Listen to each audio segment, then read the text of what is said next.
देखो तो sir started की नहीं।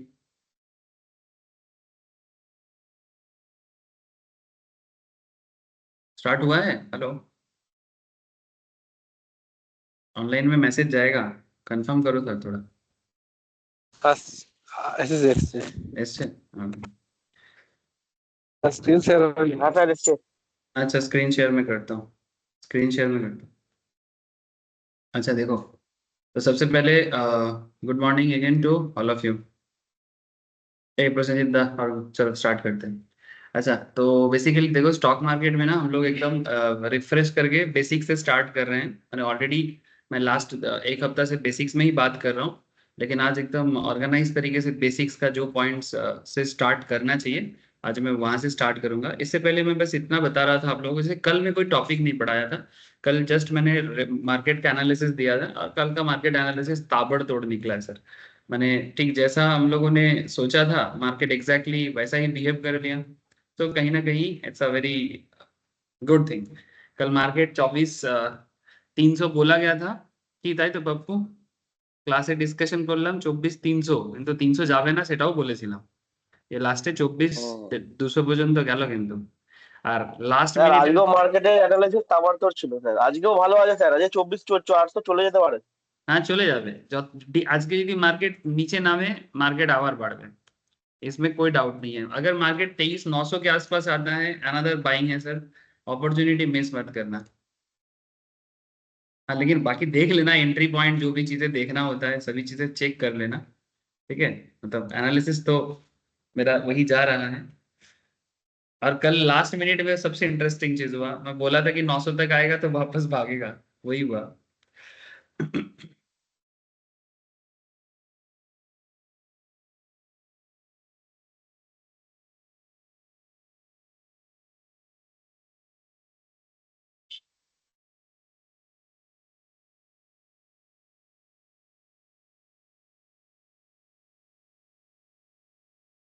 मॉर्निंग गीतिका।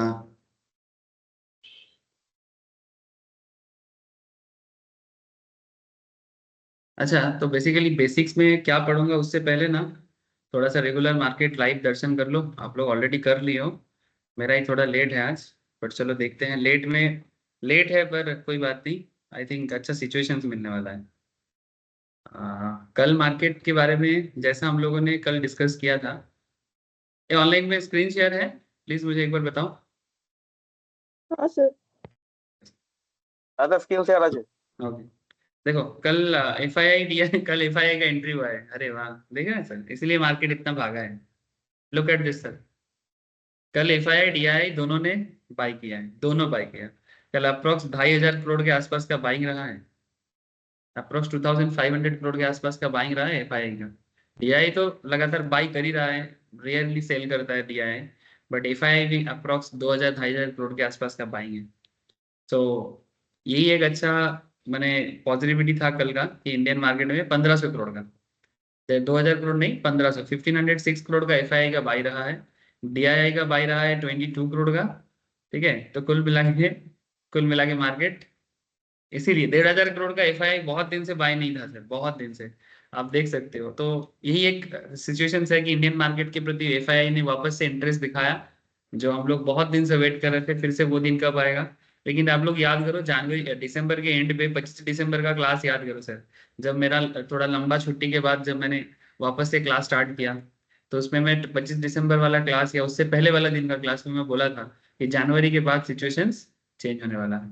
ठीक है और मैं लास्ट ये भी बोला था कि IT bank one of the main reason होगा मार्केट को ग्रो करने में। और उस टाइम पे मैं सबको बोला था भर भर के लेके रखो IT फाइनेंस लेके रखो। ठीक है। और निफ्टी का अगर किसी ने होल्ड भी किया था फ्यूचर में तो आज क्या गेन कर लिया आपके सामने। अच्छा ये तो था FII DI एक्टिविटी। ठीक है। ये हम लोग रोज डिस्कस करते हैं आज फिर से एक बार कर दिए सर। अच्छा now point is what about current situations sir currently market current market का अगर मैं चार्ट देखूं एक बार निफ्टी इज नाउ 24,000 की तरफ बढ़ रहा है माने नीचे आ रहा है सर। कल मार्केट जहां पर लास्ट कंप्लीट हुआ था कल मार्केट 24,220 तक आई थिंक हाईएस्ट गया था 24,220 अप्रोक्स है ना। 24,220 कल मार्केट में अच्छा मैंने अच्छा खासा पॉजिटिविटी था सर, and the reason being FII का entry in Indian market. And ऐसे मार्केट में पैसा सीरियसली बहुत अच्छा बनता है, बस अपना बिलीफ सिस्टम एंड कंट्रोल अपने आप पे होना चाहिए। ठीक है, कल थर्सडे था, एक्सपायरी था, बट आप एक चीज ख्याल करना, थर्सडे वाला दिन पे ही ना एफआईआई ना चौंकाता है। माने नॉर्मली थर्सडे को मार्केट क्या होता है, एक्सपायरी के कारण मार्केट में थोड़ा बहुत प्रॉफिट बुक करने के बाद नॉर्मल लोग होल्डिंग करना बंद कर देता है, वो निकल जाता है। ये थर्सडे वाला मार्केट का एक बेसिक कैरेक्टरिस्टिक है, नॉर्मल डे में ऐसा होता है। लेकिन इसी में से जब सब मैंने इसमें ना एक मैंने क्या बोलते हो सरप्राइज एंट्री करता है एफआई ऑलवेज। तुम अगर पिछले 6 महीने का अगर तुम क्लास एनालिसिस देखोगे, हर बार जब भी एफआईआई का अचानक एंट्री हुआ है, मैक्सिमम टाइम वो एक्सपायरी डेट वाला दिन पे एंट्री हुआ है। जिस जब लोगों को लगता है आज तो एक्सपायरी है, मार्केट में ज्यादा कुछ नहीं रहेगा, शुरू शुरू में थोड़ा पॉजिटिविटी रहेगा, उसके बाद मार्केट में एक स्लॉट आ जाएगा या फिर सेलिंग प्रेशर बढ़ जाएगा, उसी टाइम पे जैसे ही लोग सेल करना स्टार्ट करेगा, एफआईआई का एंट्री होना स्टार्ट करेगा, और फिर इतना हायर लेवल में लेके चला जाएगा। फिर आप पछताते रहोगे, फिर आप पछताते रहोगे कि क्या हुआ है, क्या हुआ। तू तो आया ना। मैं गलत क्लास में नहीं आया, मार्केट का क्या चल रहा है, मार्केट ही तो चल रहा है। ओह, दोस्त लोगों को नहीं दिख के एकदम घबरा गया। प्रसन्नजीत तो सबकी प्रसन्नजीत तो हाँ नहीं, मैं बोला तो क्लास है, मैं ग्रुप में बोला था। ठीक है, तो कहीं ना कहीं मार्केट 24,200 में 300 तक का कल का टारगेट था ही सर, क्योंकि कल का ओपन इंटरेस्ट का डेटा मैं आप लोगों के सामने चेक किया था। ओपन इंटरेस्ट का डेटा कल 24,300 में सबसे highest amount of holding create करके रखा था। तो कहीं ना कहीं 24,300 में मैं कल का टारगेट, मैं कल का बात कर रहा हूँ, आज का बात मैं अभी बाद में करता हूँ आपसे। लेकिन 24,300 में कल मैक्सिमम पोजीशन था, और 23,800 में लोअर साइड में पोजीशन था। इसलिए मैं क्लास में क्या बोला था कि मार्केट 24,000 के ऊपर ही रहेगा, 100-150 तो मुझे दिख रहा है, बोला था प्रथम, याद है कि नहीं। लेकिन 150 छोड़ो 220 तक चला गया। ठीक है, और मैं ये भी बोला था अगर चला भी जाता है तो सस्टेन नहीं करेगा, थोड़ा करेक्शन कर भी लेगा। तो जैसे ही वो करेक्शन किया, ये देखो सर कल का करेक्शन देखो, कल मार्केट 2:50 के बाद 2:50 के बाद मार्केट करेक्शन किया, और 3:30 बजते बजते मार्केट अप्रोक्स 70-80 पॉइंट में करेक्शन किया है। तो ये मार्केट का नेचर समझो, बहुत काम का चीज है सर। अच्छा, फिर आज का कहानी क्या है सर। सर आज का कहानी अभी तक का क्या हुआ है, और मैं सुबह क्या बोला था अर्ली मॉर्निंग। आज थोड़ा मार्केट स्लो दिख रहा है कंपेयर टू यस्टरडे, क्योंकि अभी एंट्री कोई नहीं है, ऊपर से जितना प्रॉफिट लोग बुक किया था वो सब थोड़ा सेलिंग चल रहा है, मुझे जितना दिखाई दे रहा है। मार्केट देखो लगातार आज बियरिश सेंटीमेंट में स्टार्ट किया, मैंने नेगेटिव है, इसको बियरिश सेंटीमेंट नहीं बोलेंगे, इसको ये बोलेंगे कि जो मार्केट में कल जो एक अचानक से एक पॉजिटिविटी आया था, उस पॉजिटिविटी में थोड़ा सा रोक लगा है। ये एक डेली कॉन्सेप्ट है कि अगर यस्टरडे लास्ट दिन मार्केट में थोड़ा पॉजिटिविटी ज्यादा था, तो कहीं ना कहीं आज थोड़ा सा मार्केट में प्रॉफिट बुकिंग एंड एटसेट्रा चल रहा होगा, और जिसके कारण मार्केट थोड़ा करेक्शन फेज में जा रहा है। लेकिन यहाँ पर करेक्शन का मतलब क्या, मार्केट वापस से 23,500 600 या 700 में जाएगा। Sir chances is very low. Market का 23,500 600 या 700 जो लास्ट वीक का रेंज था, वो रेंज में मार्केट वापस जाने का मुझे चांसेस कोई दिख नहीं रहा है। ठीक है, मुझे जो दिख रहा है कि यहाँ से मार्केट अगर 23,000, ये जो करंट जोन भी है, अगर तुम यहाँ पर आरएसआई भी यूज कर लो, बहुत काम का एक इंडिकेटर है। आरएसआई देखो सपोर्ट पे पहुंच गया है सर। मैंने कहीं ना कहीं ये 20 से 30 के बीच में जब आरएसआई रहता है ना, 20 से 30 के बीच में आरएसआई जब रहता है ना, तो मैंने बहुत हाई चांसेस है कि मार्केट यहाँ से रिट्रेस बैक करे, बहुत हाई चांसेस है। मैंने इस पर्टिकुलर पॉइंट से मार्केट रिट्रेस बैक करेगा, इसका बहुत चांसेस ज्यादा हाँ 20 से 30 मैंने बहुत हाई चांसेस। उसके नीचे तो क्या ही बोले, छोड़ ही दो। मैंने उसके नीचे हाँ ऊपर 70-80 হলে রেজিস্ট্যান্স, আর 20-30 হলে সাপোর্ট, 20 থেকে 30 হলে সাপোর্ট, 20 to 30 হলে সাপোর্ট। ये देखो बोलते बोलते बोलते बोलते আরএসআই আরএসআই ডাইভারশন আরএসআই না, ডাইভারশনের উপরে কিছু করাইনি, শুধু আরএসআই এর উপর নরমাল ক্লাসই করিয়েছি। এটা দিয়ে হয়ে যাচ্ছে, আর জন্য ডাইভারশনের পিছনে লোককে মাথা লাগাই। আরএসআই ডাইভার্ট করে, কিন্তু আমি আর অত মানে কমপ্লেক্স জিনিসগুলোতে যাইনি, দরকার পড়ে না। ঠিক আছে, আমি যদি নর্মাল আরএসআইটাও বুঝতে পারি না, আমি এই দেখো না এটা কি তৈরি করলো, मॉर्निंग स्टार। मॉर्निंग स्टार बना है ना, देखो। और अभी मैं बोला कि एकदम स्ट्रॉन्ग बाई बन रहा है, साइलेंट सेंसेक्स 13.5 कब? कल। हाँ, तो अगर निफ्टी गया है तो सेंसेक्स नहीं जाएगा। सेंसेक्स मतलब प्लस या बोला है। अच्छा, मैंने वो 1300 पॉइंट में किया है बोल के इसलिए, उसका तो ओवरऑल भारी भी तो ज्यादा है, 70-80 हजार पॉइंट का है। एक मिनट। देख सर, एक बाइंग सिचुएशंस बन रहा है, मैं बोलते बोलते हो गया, 20 से 30 में था, अचानक से आ गया, अभी रहेगा ये बाइंग जोन अभी बना रहेगा। कहाँ पर है मार्केट? 24,000। हाँ बोलो सर। স্যার মার্কেট বিয়ারিশ, কিন্তু স্যার পুটের প্রিমিয়াম বাড়ছে না স্যার। हाँ, तो इसका मतलब क्या है? मार्केट बियरिश, पुट का प्रीमियम नहीं बढ़ रहा है, पप्पू का अपडेट है, ठीक है।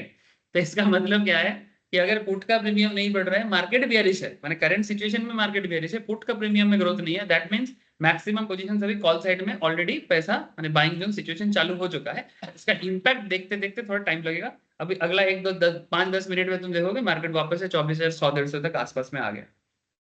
इसको देखने का और एक तरीका मैं आप लोगों को सिखाया था सर, बहुत अच्छा तरीका है। इंडिकेटर्स, कैंडल स्टिक्स, ये तो अपने जगह में है ही, ठीक है। इंडिकेटर्स, कैंडल स्टिक्स, मुझे ज्यादा जानने का जरूरत ही नहीं है, अगर एक दो जानने में मेरा काम हो जाता है, मैं इतना ज्यादा जान के क्या करूँ, ठीक है। मैं आपको एक बहुत अच्छा तरीका समझाता, पीसीआर का कॉन्सेप्ट, ठीक है। तो पीसीआर कॉन्सेप्ट को एक बार चेक कर लो, कल भी पीसीआर से ही मैं एनालिसिस देके बोला था आप लोगों को, लाइव के क्लास में बोला था कि पीसीआर से 24,000 में मार्केट घूम रहा है ना सर, 24,000 में घूम रहा है। अगर आपको पीसीआर रेशियो से भी बताओ 24,000 कितना था एग्जैक्ट, 24,000 या 24,020, ठीक है। दैट मीन्स 24,000, 24,050, 24,100, 24,000 में 1.16 है और 23,950। अच्छा, मार्केट थोड़ा और करेक्शन में भी कर सकता है, अगर मार्केट 23,950 में आए ना सर, तो बहुत स्ट्रॉन्ग बाई है। करंटली भी बाई है, बट 23,950 में बाई बहुत स्ट्रॉन्ग है, और 24,000 में 1.16 पीसीआर है, माने 1.5 रहने से स्ट्रॉन्ग होता है। तो कहीं ना कहीं 24,020 और 23,950 के बीच में, 24,020 माने ये थोड़ा, और 24,020 माने यहाँ पर, माने ये करंट सिचुएशन में मार्केट स्ट्रॉन्ग है, बट बहुत स्ट्रॉन्ग नहीं है। बहुत स्ट्रॉन्ग होने के लिए 1.5 या 1.6 जोन में अगर आ जाता है, मैंने 24,000 से थोड़ा भी नीचे आ जाए ना, मार्केट रिट्रेस बैक बहुत जोर से करेगा, चांसेस इज वेरी हाई। मैंने अगर अप्रॉक्स 23,950 के आसपास आ जाए या 24,000 में अगर आ जाए, तो मार्केट वहां से रिट्रेस बैक करेगा ही करेगा, एकदम श्योर शॉट। और अपर साइड में मैं बोल देता हूँ आपको, अब इसके ये जो लोग सुन रहा है, कल भी सुन के अपना काम कर लिया था, आज भी सुन के कर लिया करो, काम बन जाता है। बाकी अपना अपना दिमाग तो सबको लगाना ही है।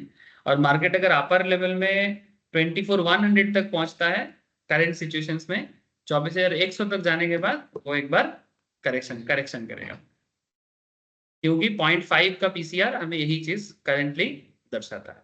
उसके बाद भी मार्केट में ग्रोथ है, मार्केट का ओवरऑल ग्रोथ सिचुएशंस कहां हो सकता है मैं आपको बताता हूँ। देखो कल एक्सपायरी क्या है, एक चीज आपको समझना पड़ेगा, कल स्टॉक निफ्टी का एक्सपायरी क्या है। तो कल एक्सपायरी होने के बाद आज जो मार्केट स्टार्ट हुआ है ये फ्रेश है, अभी ये नेक्स्ट वीक तक चलेगा, थर्सडे तक। तो ये नेक्स्ट वीक तक चलते चलते ये अभी इसके पास टाइम है, तो अभी थोड़ा स्लो करेगा। लेकिन एफआईआई अभी किस चीज का वेट कर रहा है, अभी मार्केट में स्ट्रेंथ, मतलब आप लोग मेरे से दो चीज जरूर पूछ सकते हो कि सर आप जो बोल रहे हो कि मार्केट में बुल रहेगा, इसके पीछे आपका क्या एनालिसिस काम कर रहा है। तो मैं यहाँ पर दो चीज आपको बता सकता हूँ। एक तो जो मुझे टेक्निकल फिगर्स दिख रहा है, ये future and options and technical का फिगर्स है, जिसमें ओपन इंटरेस्ट का डेटा। ना व्हाट इज ओपन इंटरेस्ट, जो लोग नहीं जानते उनको डिटेल्स में भी नहीं बोलूंगा, क्योंकि क्लास अभी मैं धीरे धीरे चलूंगा तो बोलूंगा, बस इतना समझ लो ऊपर ऊपर से। जो लोग जानते हैं उनको बस ट्रेडिंग के लिए बता देता हूँ। ओपन इंटरेस्ट का डेटा वो चीज होता है कि कितना सारा लोग, माने कितना बायर्स एंड कितना सेलर्स मार्केट के प्रति पॉजिटिव या नेगेटिव है। अगर मैक्सिमम लोग पॉजिटिव हैं तो उनका कॉल ओपन इंटरेस्ट साइड दिखाता है, माने वो लोग ऑप्शंस में पोजीशन लेके बैठ गया। माने सिंपल से फॉर एग्जांपल कि 24,200 में काफी लोगों ने पोजीशंस लेके रखा है कॉल साइड में, that means they feel that market 24,200 तक जाएगा, इसलिए पैसा लगा के बैठ गए। तो 24,200 में अगर मैक्सिमम पोजीशन है, मैंने 75 लाख से ज्यादा पोजीशन 24,200 में। कल यही चीज अप्रोक्स 1 करोड़ के आसपास 24,300 में था, तभी मार्केट कल 24,200 पार कर गया था, दिखाया था ना क्लास में। लेकिन कल लोअर साइड में 23,800 जन में भी पोजीशन था, इसलिए मार्केट आज देखो करेक्शन भी किया है। और कल एक्सपायरी भी था, न्यू पोजीशन भी, क्योंकि लास्ट मिनट में पोजीशन सारा क्लोज हो गया था। एक्सपायरी में क्या होता है, जिसका जो भी पोजीशन है सब क्लोज हो जाता है।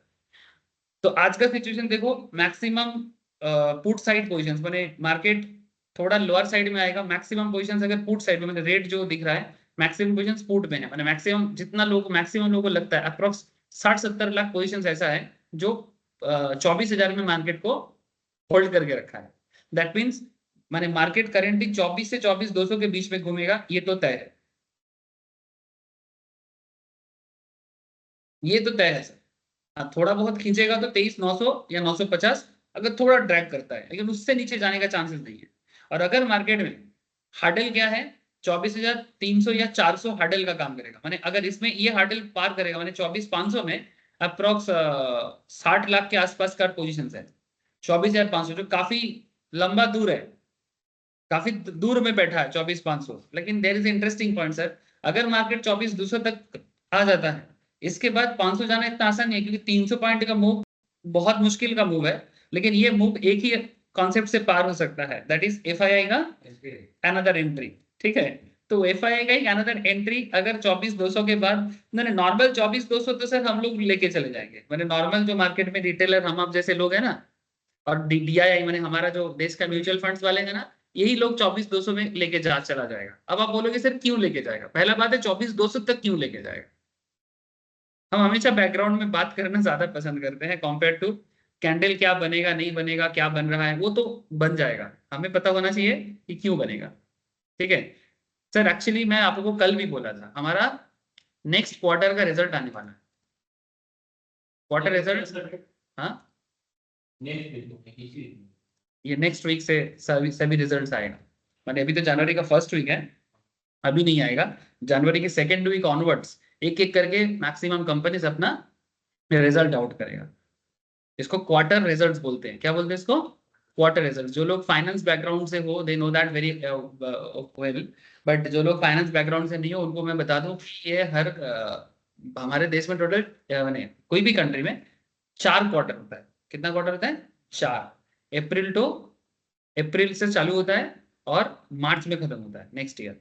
तो अप्रैल मई जून फर्स्ट क्वार्टर, जुलाई अगस्त सितंबर सेकंड क्वार्टर, अक्टूबर नवंबर दिसंबर थर्ड क्वार्टर एंड जनवरी फरवरी मार्च फोर्थ क्वार्टर। करेंटली जो चल रहा है वो जनवरी से मार्च वाला क्वार्टर चल रहा है, माने ये चालू हुआ है, क्वार्टर चालू हुआ है।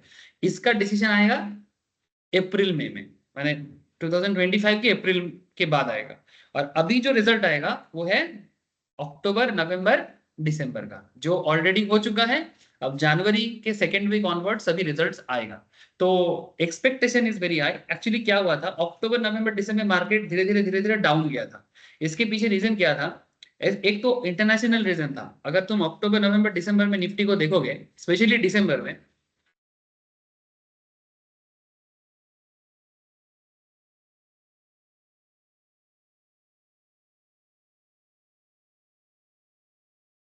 मार्केट का सेंटीमेंट को समझने का कोशिश करो सर। मैं आपको थोड़ा क्लैरिटी दे देता हूँ, एक छोटा सा हिस्टोरिकल डेटा दूंगा, उसके बाद मैं आज का एकदम बेसिक डिस्कशंस करूंगा आप लोगों के साथ कि आपका पैसा आप कैसे यूज करोगे, आईपीओ में कैसे कंपनी आता है, ये सब कुछ बातें हैं मैं करूंगा। टेक्निकल स्टार्ट करने से पहले, कैंडल वगैरह स्टार्ट करने से पहले मैं कुछ इंपॉर्टेंट बेसिक बात आप लोगों से करूंगा अगला 1-2 हफ्ता।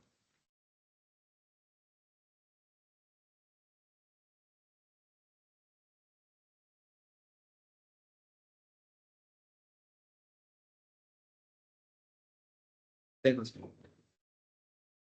मैं आपको एक बहुत इंटरेस्टिंग कॉन्सेप्ट बता रहा हूँ। आप लोग मार्केट को देखते रहो बट साइड बाय साइड मेरा बात भी सुनते रहो। ठीक है, कि किस तरह से मार्केट साइकोलॉजी काम करता है। देखो आप मेरे पास कुछ महीने तक पढ़ोगे, लेकिन जिंदगी भर आपको अपना डिसीजन खुद लेना है। ठीक है, तो डिसीजन लेने के लिए आपको क्या क्या चीज कब कब कैसे कैसे देखना है, इसका आदत आपको बनाना पड़ेगा। वो 4 candle is not enough, 4 indicator is not enough. है ना सर। उसके लिए तो यूट्यूब में 1000 लोग वीडियो बना के रखा है कि ये इंडिकेटर वो इंडिकेटर, लेकिन इतना इंडिकेटर इतना कैंडल देख के भी कॉन्फिडेंस कहाँ बिल्ड होता है। हाँ, कुछ चीजें जरूर सीखते हैं इंसान, ऐसा थोड़ी है कि कुछ नहीं सीखते, लेकिन पॉइंट इज दैट कि वो इंडिकेटर और कैंडल के पीछे का वजह अगर नहीं पता चला तो फिर आप कभी भी मैंने इंडिपेंडेंट डिसीजन नहीं ले पाओगे। इंडिकेटर के भरोसा ही रहना पड़ेगा। अगर इंडिकेटर रॉन्ग हो गया तो सब रॉन्ग हो जाएगा, और इंडिकेटर रॉन्ग होता ये तो रॉन्ग बात है ना। गलत इंडिकेशन में घुस गए, अगर घुसने का रीजन पता हो तो स्ट्रांगली बने रहोगे। कल भी बोला था कि मार्केट क्यों 24,300 जाएगा, क्योंकि मैं उसके पीछे का रीजन मैं यही दिया था ना आप लोगों को कि क्वार्टर रिजल्ट्स आने वाला है और एक्सपेक्टेशन इज वेरी हाई कि मार्केट में रिजल्ट्स जो आने वाला है, माने बिजनेस का जो फाइनेंशियल रिजल्ट्स माने पीएल बैलेंस शीट जो निकलने वाला है वो सब पॉजिटिव होने का चांसेस है। क्यों?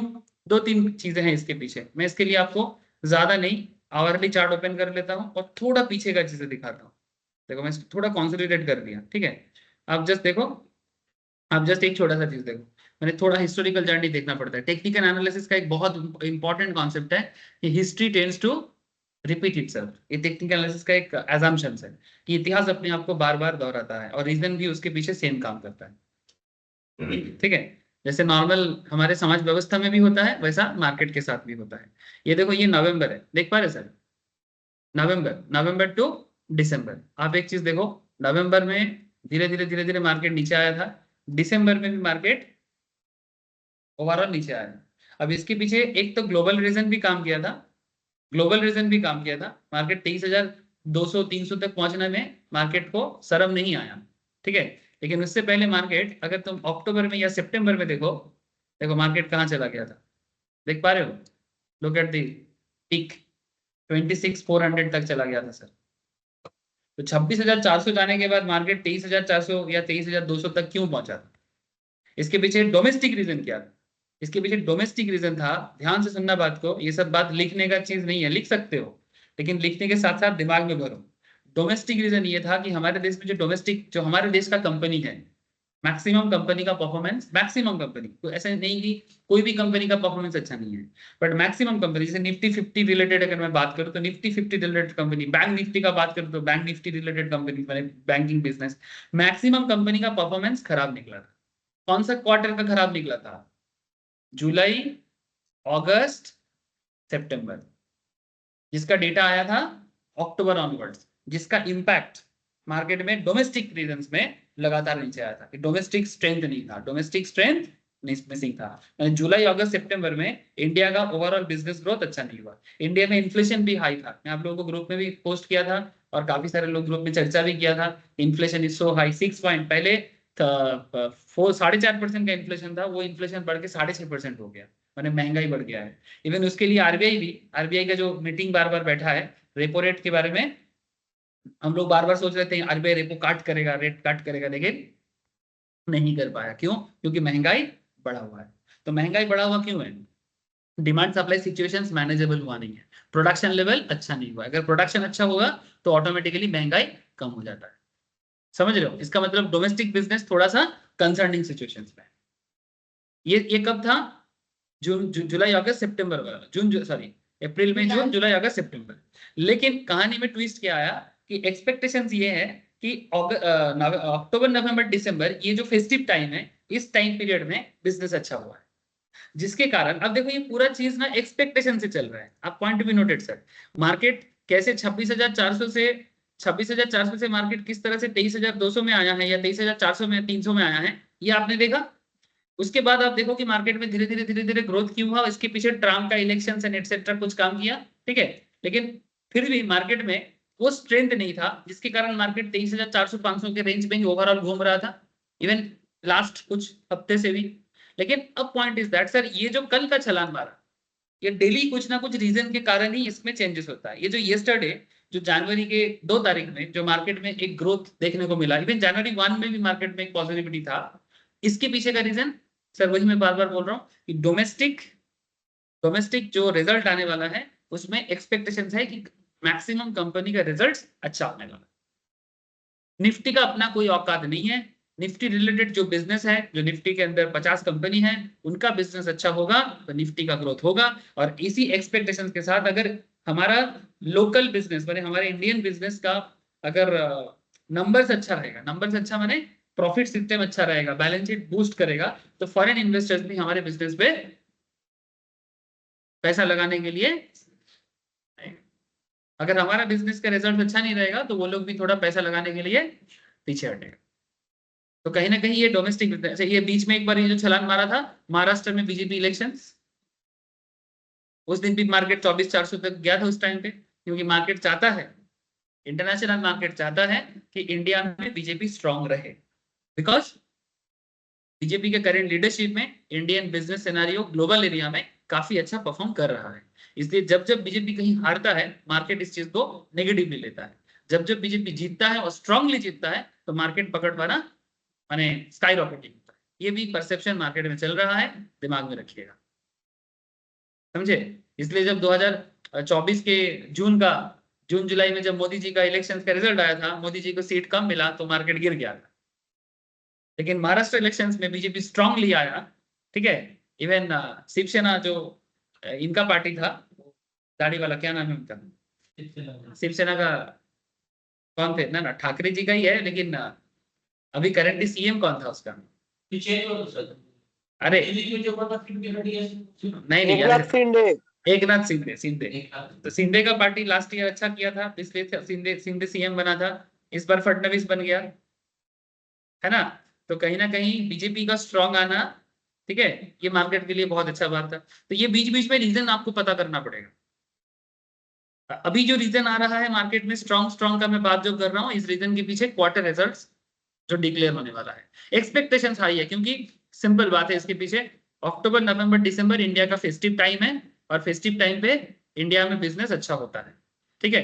तो वही बिजनेस अच्छा होगा तो कंपनी का नंबर्स भी अच्छा होगा, नंबर माने प्रॉफिट लॉस का जो सिचुएशन है, माने प्रॉफिटेबिलिटी ज्यादा होगा, तो उसके कारण अभी एक्सपेक्टेशन से मार्केट हाई गया, और ये अभी कुछ दिन तक चलेगा। मार्केट 24,400 500 तक तो बिल्कुल जाएगा, 500 के बाद आगे का सिचुएशन ट्रम्प क्या बोलता है, अगर मानो इसके बीच में। सर हाँ सर बोलो। सर आप बोलते हैं ना जैसे कि अगर कॉल और पुट दूर दूर में बहुत ज्यादा है तो ज्यादा चांस है कि वो रेंज बाउंड रहेगा ओपन इंटरेस्ट में। हाँ ऑब्वियसली, अगर मार्केट में देखो रोज रोज तो तुमको मोमेंटम नहीं मिलेगा, अगर मोमेंटम नहीं है तो रेंज बाउंड सिचुएशंस तो जरूर रहेगा। जैसे आज रेंज बाउंड रहेगा तो कल माने सोमवार या मंगलवार को मार्केट में पॉजिटिविटी वापस आ जाएगा, माने ओवरऑल रेंज इज देयर, ठीक है, ओवरऑल रेंज इज देयर। जैसे आज का मार्केट में अभी तक मार्केट स्लो है, थोड़ा मैंने नेगेटिव सेंटीमेंट के साथ है, हल्का करेक्शंस के साथ है, तो यहाँ से अगर मार्केट 23,900 वगैरह में आता है तो यहाँ से मार्केट 24,100 में जाने का चांसेस है, लेकिन 100 में जाने के बाद ये 200 में जाएगा, इसका कोई गारंटी आज नहीं है, ठीक है। इसमें ये 200 300 या 400 तक जाने का चांसेस सोमवार या मंगलवार को हो सकता है, लेकिन मार्केट ओवरऑल एक पॉजिटिविटी सर्कल के अंदर है। जो पिछले वीक में हम बात किया था इस तरह से नहीं किए थे, उस टाइम पे मैं बार बार क्या बोल रहा था, मार्केट इज लुक लाइक कि 23,500 से 700 या जोर से जोर 800। लास्ट वीक का अगर तुम क्लास देखो मैं ऐसा ही बात कर रहा था, लेकिन इस वीक में मैं ऐसा बात एक बार भी किया, मैं बार बार अभी अभी तक मैं पॉजिटिव बातें कर रहा हूँ, और उसके पीछे का रीजन नहीं है कि हमारे देश का जो कंपनीज का रिजल्ट है वो अच्छा होने वाला है, वही होने वाला कॉन्सेप्ट से अभी डिक्लेयर नहीं हुआ, होने वाला कॉन्सेप्ट से ऐसा किया। अगर 2-4 कंपनी का रिजल्ट अच्छा निकल जाए ना, बड़ा बड़ा कंपनी जो निफ्टी 50 में है, तो मार्केट तुम देखो कि अभी 25,000 एक बार छू के ना आ जाए, छू के ना आ जाए, मैंने छू के आ जाए, मैंने 24,800-900 तक गया, फिर थोड़ा करेक्शन करेगा, तो मैंने अभी चांसेस है कि मार्केट पॉजिटिव सेंटीमेंट के साथ रहेगा। लेकिन इसके में बैम्बू क्या है, इसमें बैम्बू है कि ट्रम्प का नीति, क्योंकि ट्रम्प प्रेसिडेंट का जो काम है वो ऑफिशियली अभी संभालने वाला है, ठीक है। अमेरिका में छुट्टी खत्म हुआ है, अब वहां पर एडमिनिस्ट्रेशन वापस से बैठेगा। अगर ट्रम्प कुछ ऐसा काम करे, जैसे कि उसका एक सबसे बड़ा जो चिंता है ट्रम्प को लेके कि अमेरिका में वो लोग डिसीजन ले रहा है कि ट्रेड वार करेगा। ट्रेड वार क्या है, ट्रेड वार माने ट्रम्प का अंदर का इच्छा है कि वो बाकी विदेश जितना भी बाकी फॉरेन कंट्रीज है जो बड़ा बड़ा इंपोर्टर है अमेरिका, माने सॉरी अमेरिका को जो एक्सपोर्ट करता है, अमेरिका जिनसे इंपोर्ट करता है, जैसे अमेरिका किससे प्रोडक्ट खरीदते हैं, चाइना से खरीदता है, इंडिया से खरीदता है, ठीक है, या और भी जो भी बड़ा कंट्रीज है उससे खरीदता है। तो अमेरिका चाहता नहीं है कि हम ये सब कंट्री से ज्यादा खरीदें, ये नहीं चाहता है, लेकिन ये कभी डायरेक्टली मुंह पे नहीं बोल सकता, ये एक इंटरनेशनल रिलेशन का मैटर है, वो कभी मुंह पे नहीं बोलेगा कि हम तुमसे प्रोडक्ट नहीं खरीदेंगे, समझ रहे हो सर? इवन इंडिया भी ये करता है कि अगर हमको किसी से प्रोडक्ट परचेज नहीं करना है तो हम मुंह के ऊपर नहीं बोलेंगे कि तुमसे हमें डील नहीं करना है, इतना अनप्रोफेशनल बिहेवियर नहीं करेगा। क्या करता है कि वो अपने देश में प्रोडक्ट का इंपोर्ट रेट बढ़ा देता है। क्या बढ़ा देता है? इंपोर्ट रेट, जिसको कस्टम ड्यूटी बोलते हैं।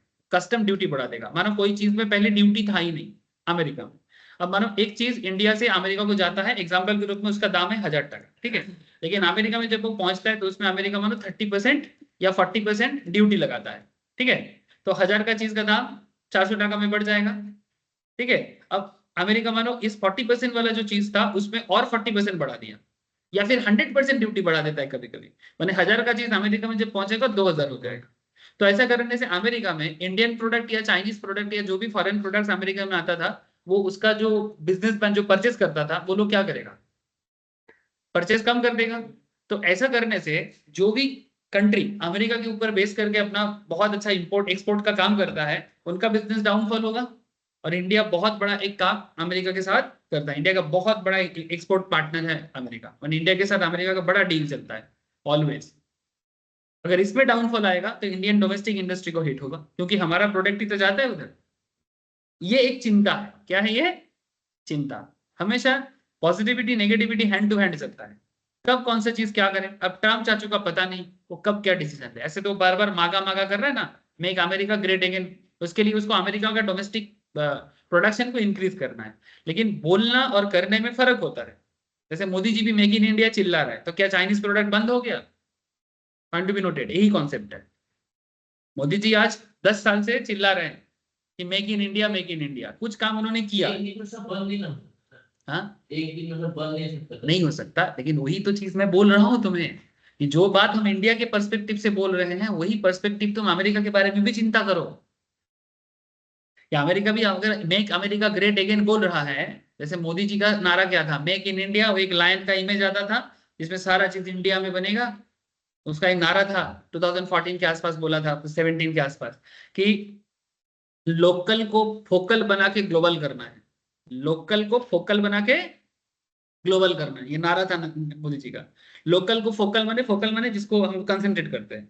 लोकली चीज बिल्ड प्रोडक्ट को फोकल करेंगे, माने कंसंट्रेट करेंगे, फिर उसको ग्लोबली सेल करेंगे। इसमें कुछ चीजों में वो काफी सक्सेसफुल रहा है। इसमें one of the popular is UPI. UPI जिस हिसाब से ग्लोबली इवन इंडिया के बाहर भी यूपीआई चल रहा है, हमारा पेटीएम वगैरह का बिजनेस इंटरनेशनल मार्केट में एक्सेप्ट हो चुका है। इवन जापान में भी पेटीएम चलता है, जानते हो आप? जापान जैसे टेक्नोलॉजिकली इतना फास्ट एक कंट्री, मैंने टॉप लेवल कंट्री, वहां पर भी पेटीएम अपना बिजनेस कर पाता है। ये इंडिया, हाँ, फोन पे भी इंडिया का, फ्लिपकार्ट का है। फोन पे को फ्लिपकार्ट होल्ड करता है, ठीक है। लेकिन मैं वही आपको बोल रहा हूँ कि कुछ चीजों में, जैसे फोन में एक चीज देखना, आजकल बहुत सारे चाइनीज फोन में भी हम लोग मेक इन इंडिया देखते हैं। इस पे क्या किया मोदी जी ने?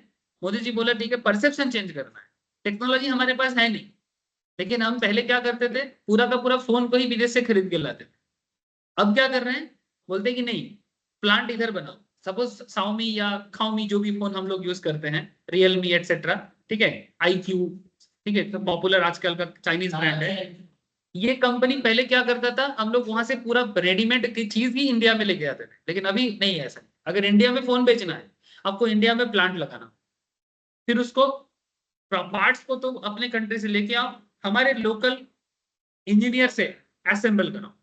लोकल इंजीनियर यहाँ पर बैटरी लगाएगा, उसका खाप लगाएगा, उसके अंदर जो भी चिप्स वगैरह है उसको पुट करेगा, फिर वो फोन मेड इन इंडिया का टैग लगेगा, फिर जाके बिकेगा। कंपनी आपका, पार्ट्स आपका, सब आपका, लेकिन बनेगा इंडिया में। इवन एप्पल भी बनना चालू हुआ। इससे क्या हो रहा है, परसेप्शन बदल रहा है, जॉब क्रिएशन भी थोड़ा हो रहा है, लेकिन हाँ उस लेवल तक तो नहीं पहुंच रहे, क्योंकि अभी भी जो भी चीज से फोन बनता है वो चीज का टेक्नोलॉजी हमारे पास नहीं है। समझ रहे हो? तो कहीं ना कहीं हम लोग पीछे बहुत है, लेकिन परसेप्शन तो बदला है। मेड इन चाइना आज भी है, क्योंकि सारा पार्ट्स ही चाइना का है, लेकिन एक चीज बदला कि हम लोग एटलीस्ट फोन को असेंबल तो इंडिया में कर रहे हैं। तो इस तरह का मेक इन इंडिया कॉन्सेप्ट अभी तक मोदी जी ने लागू कर पाया, इसको बदलने में काफी टाइम लगेगा। ये इंडिया का बात करो। अब चाइना का, अगर मैं अमेरिका का बात करूं, अमेरिका में ऑलरेडी प्रोडक्शन स्लो हो चुका है। अमेरिका अभी तक का लास्ट 100-150 साल में one of the lowest point में करेंटली अमेरिका चल रहा है, उसका प्रोडक्शन लेवल काफी गिरा है। अगर वो इमीडिएटली बोलेगा कि हम इमीडिएट इम्पैक्ट में सारा प्रोडक्शन को, अमेरिकन प्रोडक्शन को बढ़ा देंगे, अमेरिका में सब एकदम काम करने आ जाएगा और इंडियन चाइनीज प्रोडक्ट को कंप्लीटली बैन कर देंगे, इतना ड्यूटी लगा देंगे, ठीक है, ये बोलना आसान है, ये भाषणबाजी करने में अच्छा लगता है, रियलिटी में ये बहुत मुश्किल का काम है।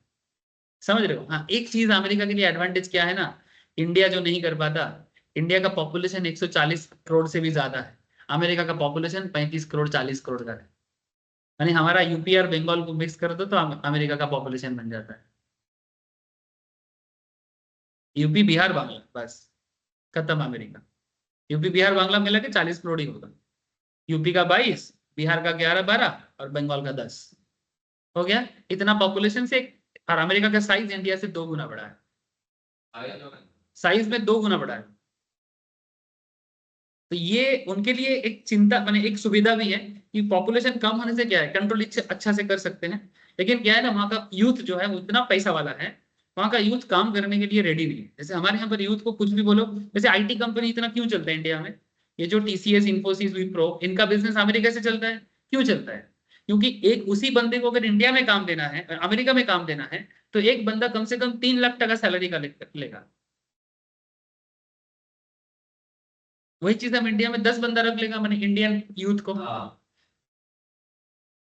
सर 2.5 लाख। सर अमेरिका का यूथ सर इतना आगे क्यों है, इंडिया का यूथ इतना पीछे क्यों है सर? अमेरिका का यूथ आगे क्यों है, इंडिया का यूथ पीछे? मतलब इंडिया अमेरिका का यूथ जैसे कि पैसा वाला क्यों है, मतलब और इंडिया का अरे पैसा वाला क्यों है, इसका पैसा वाले का कॉन्सेप्ट ऐसा है कि अमेरिका लास्ट 200 साल में, अमेरिका जैसा कंट्री लास्ट 200 ईयर्स में जिस तरह का सिचुएशंस क्रिएट किया है कि वो लोगों को आजादी मिला है ब्रिटिश से 1770 में, हमें आजादी मिला है 1947 में, ठीक है, तो उनको 150 साल 200 साल को ऐसे ही हमसे आगे है इंडिपेंडेंस मूवमेंट में, तो वो अपना कंट्री को डेवलप किया है। हम लोगों को तो आजादी मिलते मिलते 47 लग गया, और उसके बाद हम लोगों का चमचागिरी अभी भी खत्म नहीं है। वो लोग कम से कम इंडिपेंडेंट हुआ है, वहां का कंट्री एडमिनिस्ट्रेशन डेवलप हुआ है, इसलिए अमेरिका का कॉन्सेप्ट, अमेरिका बाकी सभी कंट्री से करंट रिसेंट टेबल में सबसे ज्यादा डेवलप हुआ है ना, इसलिए उसका दादागिरी भी चलता है और उसका इम्पैक्ट उसका जनरेशन टू जनरेशन को मिल रहा है। एक कंट्री का नॉर्मली हमेशा ना, इंडिया का भी मार्केट एक समय में था, आपको पता नहीं होगा शायद कि इंडियन इकोनॉमी 1500 से पहले, ये मुगल लोग इंडिया में एंटर करने से पहले वर्ल्ड का टोटल जीडीपी का 30% जीडीपी इंडिया अकेला मैन्युफैक्चर करता था। ये सब इंफॉर्मेशन जानो, ऐसा नहीं कि इंडिया कभी इस तरह का चीजें अचीव नहीं किया, ऐसा नहीं है, इंडिया का हिस्ट्री बहुत स्ट्रॉन्ग लेवल का है, और इसलिए आज भी तुम इंडिया के बाहर जाओ, एक विदेश से कोई भी एक कंट्री से, स्पेशली अमेरिका यूरोप से घूम के आओ, तुमको इंडिया के बारे में लोगों का परसेप्शन पता लग जाएगा कि आज से 50 साल पहले लोग इंडिया के बारे में क्या सोचता था और 50 साल बाद इंडिया के बारे में क्या सोचता है। अब इंडिया को सब कोई एक बिग कॉम्पिटिटर मानता है कि भाई इंडिया कुछ भी कर सकते हैं, इंडियन यूथ बहुत कुछ कर सकता है। हम लोगों को सैलरी कम मिलता है क्योंकि हमारे यहाँ पर डिमांड बहुत है, सप्लाई भी बहुत है, मैंने एक काम करने के लिए 5 बंदा आ जाएगा ना, इसलिए आपको पैसा कम मिलेगा, लेकिन इसका मतलब ये नहीं कि हमारे पास टैलेंट नहीं है, इसलिए ग्लोबली इतना डिमांड भी, ठीक है। चलो that's a different thing, but आप लोगों को बात समझ में आएगी नहीं, मुझे इतना बताओ कि क्या चीजें प्रॉब्लम कर सकता है और क्या चीजें, मैंने करंट पॉजिटिविटी क्या है और करंट नेगेटिविटी क्या है, समझ में आया? बात समझ में आया सबको कि करंटली मार्केट का पॉजिटिव सिचुएशंस क्या है और करंटली मार्केट का नेगेटिविटी क्या कारण से हो सकता है। पॉजिटिव कारण ये अभी चलेगा अगर बीच पे खबर रहो कि अमेरिका क्या कर, ठीक है, अदरवाइज। और इंडिया के रिजल्ट से भी मेरा एक्सपेक्टेशंस है कि इंडियन कंपनी का रिजल्ट्स अच्छा ही रहने वाला है, ठीक है, मैंने मैक्सिमम कंपनी का रिजल्ट अच्छा रहने वाला है, समझ रहे हो सर? इसका बजट आएगा तो फरवरी में, जनवरी के एंड में, उस टाइम पे भी एक पॉजिटिविटी आएगा, मैंने जनवरी के एंड में, फरवरी आते आते बजट आएगा, हाँ वो भी एक अच्छा पॉइंट आपने उठाया, बजट में भी एक स्पेशलिटी होने वाला है, देखना पड़ेगा। मैंने पहले तो बजट में कुछ स्पेशल बात अभी गवर्नमेंट करता है तो कुछ होगा, अदरवाइज बजट दिन में अभी सीतारमन जी का बजट ना थोड़ा लोग चिड़चिड़ करता रहता है, ठीक है, अब सीतारमन जी क्या करता है देखने वाला बात।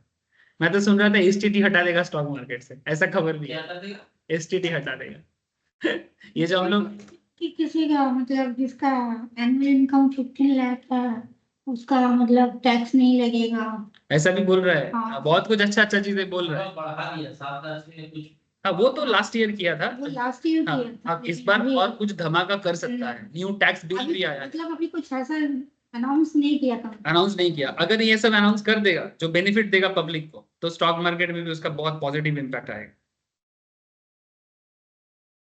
देखो सर, मैं आप सर लोगों को एसटीडी सर हाँ, सर एसटीडी क्या बोल रहे थे सर? एसटीडी एसटीटी हटा सकता है, ऐसा कानाफूसी चल रहा है। ये जो हम लोग एसटीडी क्या जब होता है? सिक्योरिटी ट्रांजैक्शन टैक्स, जब हम लोग कोई शेयर खरीदते हैं तो हमारा जो ब्रोकरिंग चार्जेस होते हैं, उस ब्रोकरेज चार्जेस का बाइफरकेशन को देखना, उसमें एक सिक्योरिटी ट्रांजैक्शन टैक्स होता है।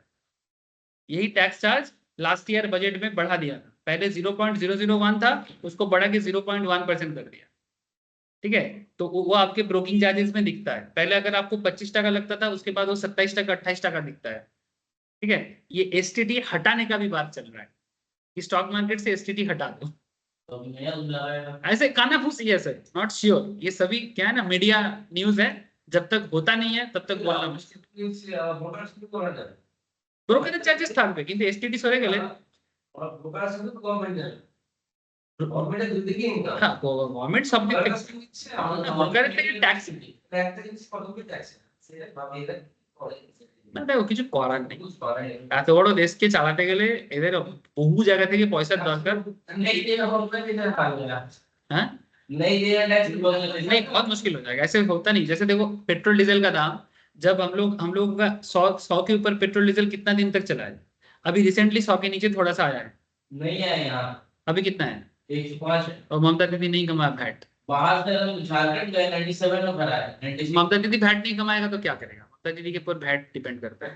तो ये पेट्रोल डीजल का दाम जब इंडिया में 100 रुपये 110-20 चला गया था, पाकिस्तान में पेट्रोल का दाम, पाकिस्तान में सुनो हाँ, ये कटोरा छाप लोगों का, इन लोगों का पेट्रोल डीजल का दाम 60 टका चल रहा था। तो यहाँ पे हमारे इंडिया में कम्युनिस्ट लोग चिल्ला रहे हैं कि पाकिस्तान 60 टका में पेट्रोल दे रहा है, और हमारे इंडिया में बड़े बड़े बात करने वाले 100 रुपए के ऊपर पेट्रोल का दाम चल रहा है। अभी अभी अभी पाकिस्तान में लास्ट 1 साल से 250 से 300 टका पेट्रोल का लीटर है।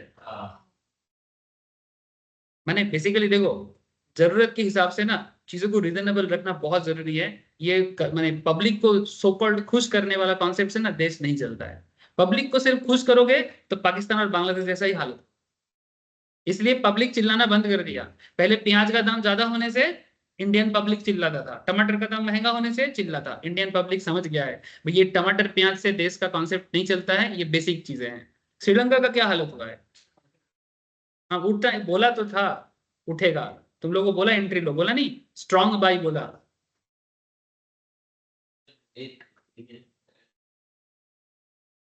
मैं अपना काम करके ही पढ़ाना स्टार्ट किया। मैं स्ट्रॉन्ग सर- बाई। हाँ बोलो सर। सर बजट में क्या होता है? बजट में क्यों, तुम बजट का क्लास पहले नहीं किया कभी? बजट में सर इंडियन गवर्नमेंट कौन सी जगह में कितना पैसा लगाएगा इसका बात करता है, अलग अलग सेक्टर्स में। ठीक है, कितना डिफेंस में जाएगा, कितना एजुकेशन में जाएगा, कितना बिजनेस के लिए इंफ्रास्ट्रक्चर में जाएगा, ये सब बात करता है। और वही बात से गवर्नमेंट टैक्स कितना लगाएगा, टैक्स कितना कम करेगा। ठीक है, इसमें गवर्नमेंट को कॉन्फिडेंस मिलता है और गवर्नमेंट पब्लिक को कॉन्फिडेंस देता है। तो उसमें पब्लिक के हाथ में अगर पैसा बचता है तो पब्लिक खुश, मार्केट बढ़ता है। CSB बैंक CSB क्या है ये? बैंक। CSB बैंक हाँ पता नहीं मुझे नहीं। मैं भी यहाँ मिलन बाजार में भी देखी थी, अभी ऑटो क्लियर अच्छा तुम फुल लेके आना, मैं आपको लाया है। देख के बोल। देखो हो गया, यहाँ पर एक अच्छा बाई बना था। देखो उस टाइम पे जब मैं बोला था, जब मैं क्लास स्टार्ट किया 10:30 बजे, प्रसन्नजीत दा क्लास स्टार्ट করার সময় বললাম কি RSI 20 থেকে 30, ঠিক আছে খেলা খেলে দিয়েছে। আমার দরকার কি আছে, আমি তো দেখতে পেলাম। अभी तो बोले सर 180 पे था तब ले लीजिए मेरे को আমার দরকার গেলে আমি सिंपल দেখতে পাচ্ছি कि मार्केट ग्रो कर रहा है। 180 देखो सर रोज होता है ना, जैसा बोला जाता है। हाँ कैसे निकालें? करेक्शन सर आप लोग भी निकाल लोगे, ये बाकी लोग नहीं निकालता है, पप्पू वगैरह नहीं करता है, आप लोग भी करते हैं। ये जो अभी हो रहा है ये हो जाएगा सर, सबका हो जाएगा। मेरा भी कभी कभी गलती होता है, 10% 20% गलती कभी कभी मैं भी करता हूँ, ऐसा नहीं कि हमेशा सही होता है, बट मैक्सिमम टाइम सही निकलता हूँ। और वही कॉन्फिडेंस मैं आप लोगों को कंप्लीट करके ही देना चाहता हूँ कि आप लोग भी सोचो उस तरह से। हो सकता है कि मेरे जैसा सोचने में आपको थोड़ा टाइम लगे, लेकिन थोड़ा तो हो जाना चाहिए। मैं अच्छा आप मुझे पूछे कि कैसे सोच सकते हो, मैं आपको रीजन भी तो बोल रहा हूँ क्योंकि मुझे पता है कि अक्टूबर टू दिसंबर का क्वार्टर में इंडिया का बिजनेस अच्छा हुआ है, जिसके कारण निफ्टी में बाई चल रहा है, निफ्टी 50 कंपनीज में लोग स्ट्रॉन्ग बाई कर रहे हैं, तो उसका इंपैक्ट क्यों नहीं पड़ेगा? तो आई नो द रीजन। अच्छा देखो क्या है ना, डर डर डर लगने वाले और डर ना लगने वाले में क्या फर्क है? मैं इतना कॉन्फिडेंस में क्यों बोल रहा हूँ? क्योंकि मुझे पता है कि ये होगा और इसमें मुझे भरोसा है। अब भरोसा होने के लिए तुम्हारे अंदर वो चीज का ज्ञान होना चाहिए ना, तब जाके तुम वो चीज पे भरोसा करके डट सकते हो। नहीं तो क्या हो जाएगा, तुक्का ज्यादा हो जाएगा और मैंने नॉलेज कम हो जाएगा। तुक्काबाजी में मार्केट में ट्रेड होता है, लेकिन वो वही चलता है, लेकिन उसी में तो सब लुटता है। लेकिन अगर आप ज्ञान के साथ थोड़ा रिस्क लेते हो तो वो फिर क्या होता है, बैलेंस हो जाता है। रिस्क तो है सर, देखो अभी रास्ते में चलना भी तो रिस्की है। तुमको क्या पता कौन आके तुमको ठोकेगा कौन नहीं ठोकेगा। जाते जाते गाड़ी पीछे आ गई। वही तो बोल रहा हूँ, रास्ते में चलना भी तो एक रिस्क होता है। तो ऐसा तो रिस्क तो हर चीज में है, लेकिन अगर तुमको थोड़ा बहुत भी कनेक्शन रहेगा तो तुम उस चीज को समझ सकते हो। इधर गाड़ी खड़ा करके कैंडल स्टिक्स देख रहा, बंदा ट्रक खड़ा करके कैंडल स्टिक्स देख रहा।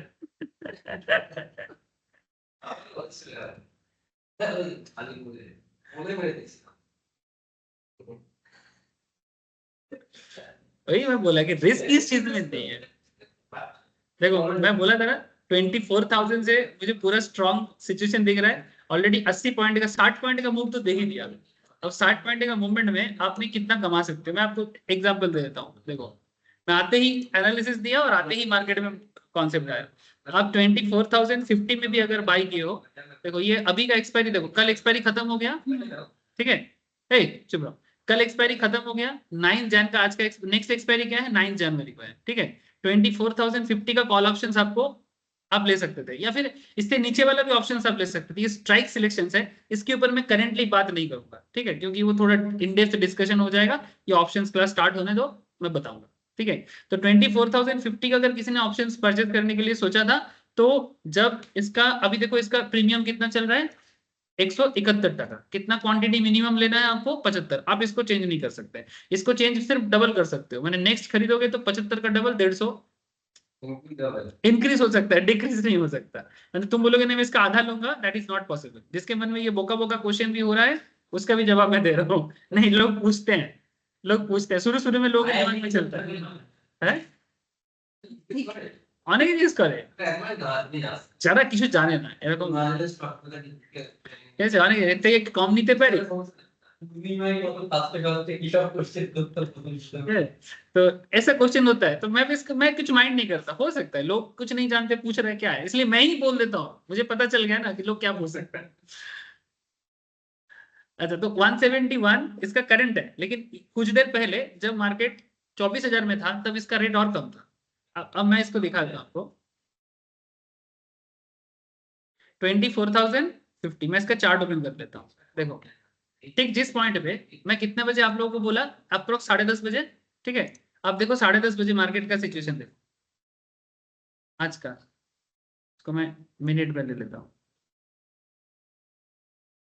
देखो 10:30 बजे कहाँ था, 146 में था, ठीक है। उसके बाद मार्केट थोड़ा सा थमा हुआ था, इसलिए थोड़ा प्रीमियम गिरा था, लेकिन अभी कहाँ है, 186, ठीक है।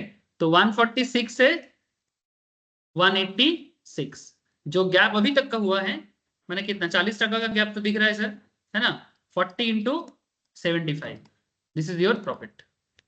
यानी करंट सिचुएशन में इतना तो हो चुका है। बाकी और क्या होगा वो तो आगे का सिचुएशन से जितना एनालिसिस करना चाहोगे उतना एनालिसिस बनता रहेगा, ठीक है। मार्केट में बैठे रहो, एनालिसिस पे एनालिसिस निकल के आएगा, समझे।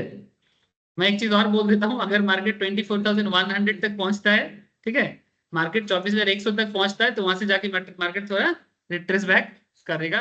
हाई 100 देखिए मार्केट एक पड़ रहा है, पहुंचे गया 100 पहुंच गया। मैं बोला ना, मैं आज बोला ही था 100 तो दिख रहा है, 100 तो दिख रहा है।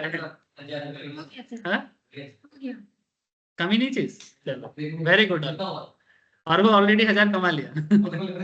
1000 टका कमी नहीं, 4,000 5,000 लगता है। और क्या स्टार्टिंग, हाँ वही 4-5 হাজার से हो जाता है। কত লাগিয়েছিলি রে 1000 টাকা কামাবার জন্য? 11,000 টাকা। কত নিয়েছি? স্ট্রাইক কত নিয়েছি? 24,000 আমি নিয়েছিলাম 24,100 24,100। 11,000 টাকা লাগিয়েছিল, 12,000 টাকা হয়ে গেছে, আজকের টাকা আবার বেরিয়ে गया पर मेरा टारगेट अचीव हो गया सर। मैं बोला था 24,100 मुझे दिख रहा है, हो गया। अब देखो अब ये कितना देर में होगा इसका कोई गारंटी मैं नहीं दे सकता। मैंने 24,100 जाएगा ये मैं बोल दिया था क्लास स्टार्ट करके, लेकिन ये 15 मिनट में होगा कि आधा घंटा में होगा कि 1 घंटा की 2 घंटा, इसके बारे में कहना मुश्किल है, क्योंकि वो मार्केट का स्पीड, मोमेंटम सभी चीजों पे डिपेंड है। 100 के बाद थोड़ा सा मार्केट रुकेगा, उसके बाद थोड़ा करेक्शन लेके फिर मार्केट आगे जाने का ही कोशिश करेगा, 200 के आसपास जाने का कोशिश करेगा, बट तुरंत नहीं करेगा, थोड़ा रुकने के बाद तुम देखते रहो, थोड़ा रुकेगा, थोड़ा करेक्शन करेगा। अगर 100 पार भी हो जाए ना, 110-15 में जाएगा फिर करेक्शन कर सकता है। अगर थोड़ा मोमेंटम रहता है ना, कभी कभी 100 पार कर लेता है, माने सिचुएशंस पार कर लेता है, टारगेट को पार करने के बाद वो स्लो पड़ता है, स्लो पड़ के थोड़ा करेक्शन करेगा, थोड़ा करेक्शन करके फिर से अगर मोमेंटम है तो फिर से जाएगा। This is called market sentiments. और ये सेंटिमेंट तुक्का से नहीं हो सकता, इसके लिए तुमको मार्केट को समझना पड़ेगा कि मार्केट क्यों जा रहा है, किसके लिए जा रहा है, कौन लेके जा रहा है। इसके लिए मैं तुम लोग को आज अर्ली मॉर्निंग में कुछ स्टॉक के बारे में बोला था। मैं बोला था देखो मैं ट्रेड करने के लिए आपको डीमार्ट दिया था, आई डोंट नो आप लोगों ने देखा कि नहीं दिया। मैं डीमार्ट का शेयर में आपको ट्रेड के लिए बोला था। देखो डीमार्ट के शेयर में अर्ली मॉर्निंग में ट्रेड हो चुका है, देखो अभी थोड़ा प्रॉफिट बुकिंग कर रहा होगा। देखो मार्केट 3616 में था, 3616 से मार्केट 4160 तक गया है। ये डीमार्ट एक्चुअली बिग बाजार जैसा कंपनी है, बिग बाजार तो बंद हो गया, पर डीमार्ट इस लाइन का बहुत बड़ा कंपनी है। डीमार्ट तो विशाल मेगा मार्ट को बोलते हैं, ये डीमार्ट है, ये बहुत फेमस है। ईस्ट इंडिया में कम दिखता है, ज्यादातर दिखता है वेस्टर्न इंडिया में और साउदर्न इंडिया में। राधा कृष्णन दमानी इसका ओनर है, ठीक है। जो लोग मेरा ग्रुप का मैसेज देखे होंगे उनको पता होगा, मैं डीमार्ट के बारे में एनालिसिस भी बहुत पॉजिटिव दिया था। इसका ईयर ऑन ईयर प्रॉफिट जो है वो ग्रोथ होने वाला है। ये देखो मैं दिखाया था आपको कि किस न्यूज के आधार पे मैंने ये डिसीजन दिया था। मैंने ऐसे तो मैं यहाँ पर बोल दिया था सबसे पहला स्टॉक डीमार्ट ही था मेरा, ठीक है। और देखो डीमार्ट में क्या है कि विच ऑपरेट्स रिटेल चेन मैंने शॉपिंग मॉल बनाता है। On Thursday reported 17% year on year jump in its standalone revenue. इसका क्वार्टर एंड में जो रेवेन्यू है वो 17% में बढ़ा है, तो क्वार्टर रिजल्ट्स आ गया है, समझे सर। अभी मैं क्वार्टर रिजल्ट्स का बात कर रहा था ना, 17% ईयर ऑन ईयर ग्रोथ है। तो ये 17% ईयर ऑन ईयर ग्रोथ से ही मैं आपको बोला कि डीमार्ट में आज अच्छा ट्रेड होगा। अभी होल्ड करने के बारे में नहीं बोला, इसके बारे में कि इस डीमार्ट को होल्ड करना चाहिए नहीं करना चाहिए, दैट्स अ डिफरेंट एनालिसिस। उसके लिए फंडामेंटल एनालिसिस जब सिखाऊंगा तब आपको मैं बता सकता हूँ या आप समझ सकते हो कि कौन सा शेयर को लॉन्ग रन में होल्ड करना है नहीं करना है, दैट्स अ डिफरेंट। कभी कभी वो भी मैं बोल देता हूँ क्लास में किसको लॉन्ग रन में होल्ड करना चाहिए, लेकिन फिलहाल जो मैं बोला ये बस एक न्यूज एंड एक रिजल्ट्स के बेसिस पर, ठीक है। तो आप क्या सर जानू ऐसे तो थोड़ा करेक्शन करेगा, जान कौन से थोड़ा करेक्शन करेगा, 1 मिनट में बता देता हूँ कहाँ। पुलिस अच्छा लगता है पुलिस कितने में दे 0 हो या 24 हाँ 150 में करेक्शन चला करेगा करेगा। चलिए अब एफआईआई एंट्री करेगा तो कुछ कर नहीं सकते, बट 150 में करेक्शन ही दिख रहा है। 100 में भी है, 100 में भी करेक्शन है। ये बहुत देर तक रहेगा नहीं सर, बहुत देर तक रहेगा नहीं, थोड़ा करेक्शन হলে भी আবার ওই খুব জোর 40-50 পয়েন্ট হতে পারে, 30 পয়েন্ট খুব জোর, 30 পয়েন্ট খুব জোর करेक्शन है सर, करेक्शन है। 24,150 150 में तो करेक्शन लिख ही रहा है, करेक्शन होना चाहिए। 24,050 करेक्शन भी आ रहा है थोड़ा करेगा करेगा, वही तो मैं बोल रहा हूँ करेक्शन करेगा। मैं बोला ना कभी कभी क्या होता है जब मोमेंटम देता है ना तो मोमेंटम में खींच लेता है, ठीक है। यही चीज मैं अभी बोल रहा था उसको कि हो सकता है मैं 100 बोला लेकिन मोमेंटम इतना है कि चला जाता है। मैंने क्या है ना, जब बड़ा पैसा घुसता है, अब छोटा पैसा भी घुसा जाता है ना, तो उस टाइम पे मार्केट तुरंत जो एनालिसिस देता है उसमें थोड़ा बढ़ जाता है, लेकिन थोड़ा करेक्शन तो करना ही था, कर लिया ना। मैंने जाने के बाद थोड़ा नीचे आया कि नहीं बोला। बस ये सब चीजें समझो, फिलहाल समझो, धीरे धीरे धीरे धीरे देखना, खुद भी एनालिसिस करना स्टार्ट कर दिए हो कि क्या है। चलो मैं एक काम करता हूँ, मैं आपको बेसिक पढ़ाऊंगा, ठीक है? एकदम सर क्या क्या पढ़ना है, बहुत कुछ बताना है। थोड़ा ना इस बार मेरा इच्छा है कि आप सबको मैं थोड़ा बेसिक्स को बहुत अच्छे से बताऊं। एक दो हफ्ता बेसिक्स बताऊंगा, एकदम बेसिक्स, बच्चा लोगों का चीज एकदम। देखो मैं कल एक चीज आप लोगों को समझाया था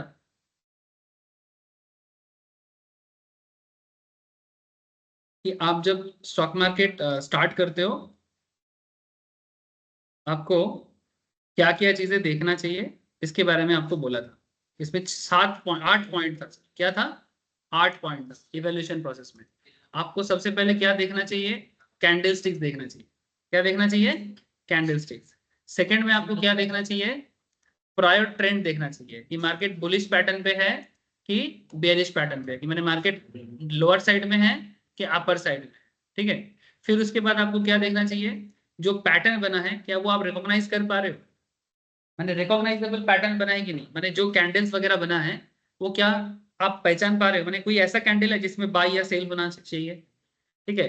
फिर क्या देखना चाहिए? 10 दिन का एवरेज वॉल्यूम देखना चाहिए, ठीक है? ये सब कैसे देखना है ये सब आगे आगे मैं बोलूंगा, ठीक है? कुछ लोग जानता है और कुछ लोगों को नहीं पता, तो जो लोग नहीं जानते उनके लिए मैं एक एक करके सारा टॉपिक बताऊंगा। ये सब टेक्निकल पॉइंट्स है। 5 नंबर में आपको क्या देखना चाहिए? कैंडलस्टिक्स पैटर्न को वॉल्यूम के साथ कंफर्म करना है। मैंने सही कैंडल भी बनना जरूरी है, लाइक हरामी, मारुबोजो, इंगल्फिंग, जो भी पॉपुलर कैंडल्स होते हैं, पॉपुलर कैंडल्स के साथ वॉल्यूम को कंफर्म करो। पॉपुलर कैंडल के साथ वॉल्यूम को कंफर्म करो। उसके बाद देखो कि सपोर्ट एंड रेजिस्टेंस को चेक करो। फिर सपोर्ट रेजिस्टेंस में अगर सपोर्ट एंड रेजिस्टेंस के साथ कैंडलस्टिक्स कॉम्बो हो जाता है, माने मार्केट जहां तक नीचे जाना चाहिए था नीचे गया है, और जाने के बाद एक ऐसा कैंडलस्टिक्स बना रहा है जिसमें नॉर्मली लोग बाई या सेल करते हैं, मैंने या तो मॉर्निंग स्टार बना दिया, या तो हरामी पैटर्न बना दिया, या फिर इंगल्फिंग बना दिया, और कहाँ बनाया? सपोर्ट में बनाया। तो अगर सपोर्ट में कभी ऐसा होता है तो वहां पर अगर आप बाई नहीं करोगे तो कब बाई करोगे? जैसे आज क्लास ओपन करने के बाद मैं जिस पॉइंट में आपको बोला सर स्ट्रॉन्ग बाई है, मैं क्यों बोला स्ट्रॉन्ग बाई? क्या देख के बोला? क्योंकि मार्केट सपोर्ट से भी नीचे चला गया था, या सॉरी सपोर्ट के पास ही था, नीचे नहीं गया था। मेरा सपोर्ट तो 23,900 था, मार्केट 24,000 में था, अभी भी 100 पॉइंट नीचे आना था। लेकिन ओवरऑल सिचुएशंस में आरएसआई देख के मैं क्या बोला कि मार्केट बाइंग जोन में आ गया है। कल मार्केट 24,220 तक चला गया, तो उस हिसाब से मार्केट एकदम स्ट्रांग बाइंग जोन में है। तो मैं ये देख के आपको बोला कि जब सपोर्ट रेजिस्टेंस कोइंसाइड करते हैं कैंडलस्टिक के साथ, स्ट्रांग बाई करता है। Support resistance is more than 4% away from the stop loss. ये स्टॉप लॉस का कॉन्सेप्ट बाद में चर्चा करते हैं। फिर मैं आपको बोला 6 नंबर पॉइंट में आपको क्या चेक करना चाहिए? डाउ पैटर्न्स। जो लोग रिसेंटली कभी डाउ पैटर्न पढ़ा है दे नो दैट कि डाउ क्या बोलता है। सर ये सब क्या है? ये सब हमें सीखना है। जो लोग सीख चुके हो वो रिकॉल करो, और जो लोग नहीं पता वो लोग सीखोगे आगे। ये जो पॉइंट्स में मैं बात कर रहा हूँ, ठीक है? ये सब सीखोगे तो इसको, ये सब क्या है? Technical patterns. ये सीखने के बाद ही आप मार्केट को डेली बेसिस में एनालिसिस कर सकते हो। And there is another concept 7 number point में था RRR, रिस्क रिवार्ड रेशियो। ये बहुत इंटरेस्टिंग एक कॉन्सेप्ट है। ये नॉर्मली मिनिमम 1.5 होना चाहिए, 1.5 होना बेहतर होता है। इसको RRR बोलते हैं, रिस्क रिवार्ड रेशियो। मैंने कितना शेयर्स पे कितना रिस्क लेना चाहिए, मैं इसको थोड़ा समझा देता हूँ बाद में, ठीक है? ये क्या है ये RRR कॉन्सेप्ट, मैं इसको बाद में चर्चा करता हूँ, ठीक है? ये RRR थोड़ा डिफरेंट कॉन्सेप्ट है, बट इट्स ओके, आप समझ जाओगे। लेकिन तो बेसिकली समझ में आ गया सर? मैं कुछ पॉइंट अभी स्किप किया, जानबूझ के स्किप किया। मैं जैसे ही मौका मिलेगा मैं आपको समझाऊंगा कि RRR कैसे काम करता है। लेकिन मैं आपको बस इतना पूछना चाह रहा हूँ कि सर आपको क्या 8 पॉइंट देखना चाहिए? अच्छा, 8 नंबर पॉइंट में क्या है?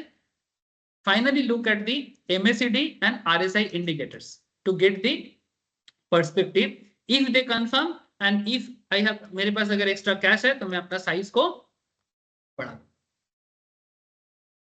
इसलिए मैं जब आपको आज आपको बाई के लिए बोला, या कल भी जब बोला था, या कभी भी जब भी बोलता हूँ, देखना मैं MACD लगाता हूँ, RSI लगाता हूँ, लगा के बोलता हूँ, ठीक है? बहुत ज्यादा नहीं जानना, ओवरऑल मार्केट को समझो, मार्केट का परसेप्शन को समझो, और बेसिक जो 8 चीज है इसको फॉलो करो। बहुत ज्यादा समझने में बहुत ज्यादा समझ जाओगे ऐसा कुछ नहीं है, कीप इट सिंपल। लेकिन ये सब पढ़ना है, ठीक है। ये 8 चीजों को एकदम ग्रिप करना है। ये 8 चीजों के ऊपर थोड़ा और डिटेल्स होगा, लेकिन इतना इतना चीजें हमें सीखना है। ये क्या है? ये 8 चीज टेक्निकल एनालिसिस, लेकिन ये 8 चीज में समय लग जाएगा। अभी अगला 2-3 महीना 4 महीना टाइम लगेगा ये 8 चीजों को कंप्लीट तरीके से ग्रैब करने। समझ में आ रहा है?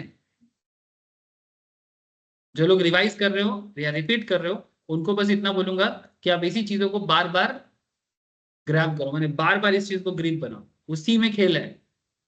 और इसके साथ साथ जो इकोनॉमिक एनालिसिस मैं आप लोगों के साथ शेयर करता हूं उसको आप लोग खुद पहचानना स्टार्ट करो। देखो स्टॉक मार्केट बेसिक्स में मैं कुछ पॉइंट आज स्टार्ट करने जा रहा हूं,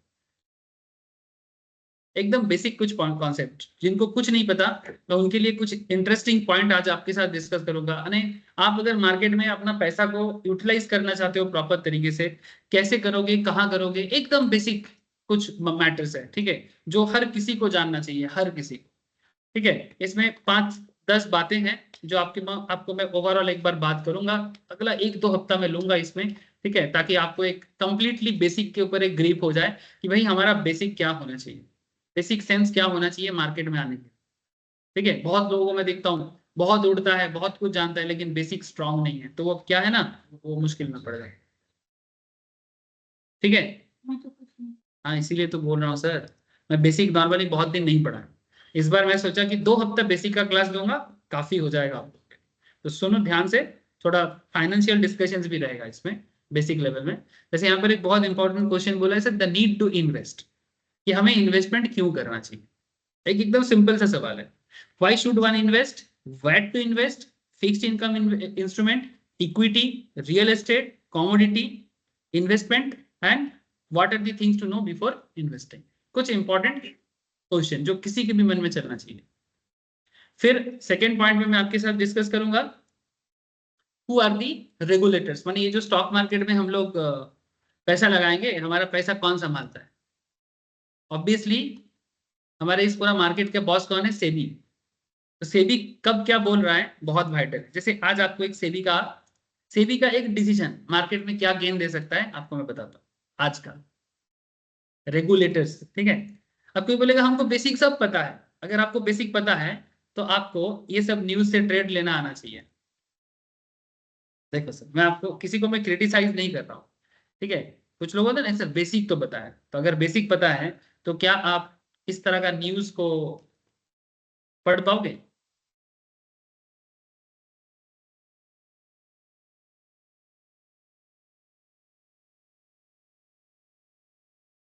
देखो सेबी रिजेक्ट्स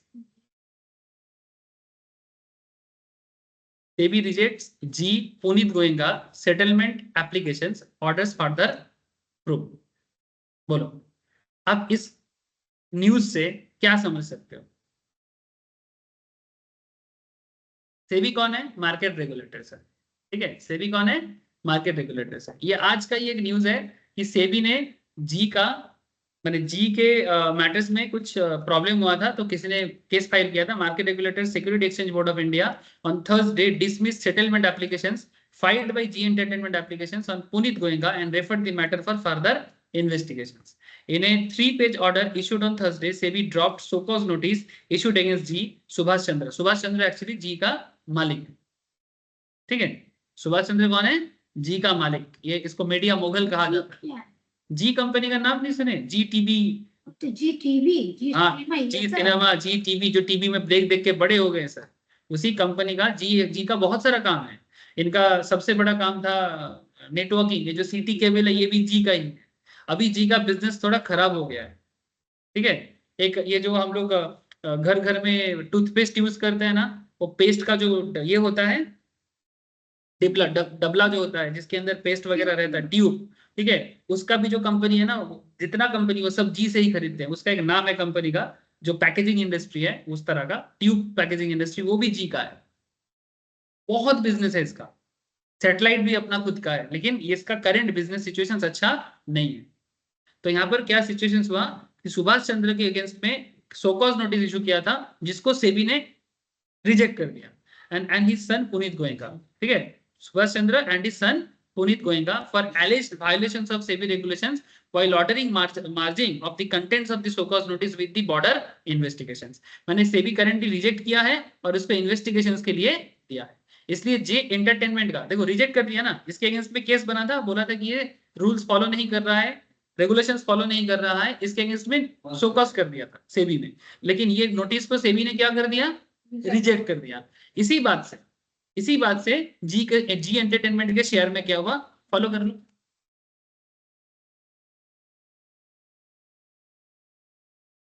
देखो बस एक खबर, जी का चेहरा बदल दिया आज, मैंने ट्रेडिंग के लिए परफेक्ट रेसिपी हो गया आज। देख लो आज का है 3 तारीख,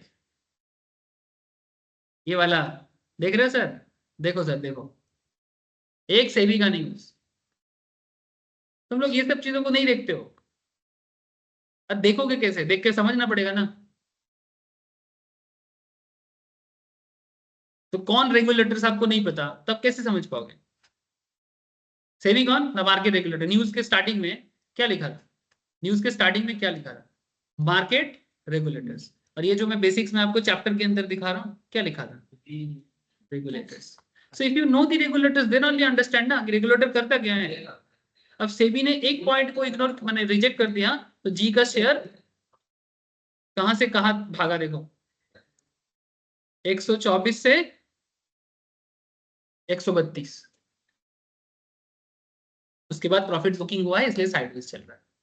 चलो that's a different, but tell me समझ में आया कि नहीं आया, इम्पैक्ट समझ में आया कि नहीं आया। ये सवाल বুঝতে পারলো আমার কথাটা, हेलो অনলাইন में पूछ रहा हूँ স্যার, बोलो पप्पू গীতিকা বোঝা যাচ্ছে, একটা ছোট্ট জিনিস সেটা থেকেই তোমার পয়সা, তুমি বলবে আমি ছোট কিছু বুঝবো না, শুধু বড় বড় জিনিস বুঝবো, বড় বড় কিছু হয় না, ছোট ছোট জিনিসই বড় হয়, পাবলিক এগুলো বোঝে না।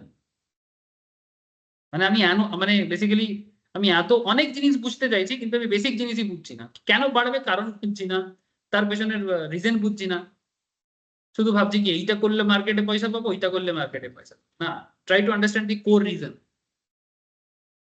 इसीलिए मैं इतना कॉन्फिडेंस में चिल्लाता हूँ। मेरा चिल्लाने का कॉन्फिडेंस यही है, मेरे पास और कुछ नहीं।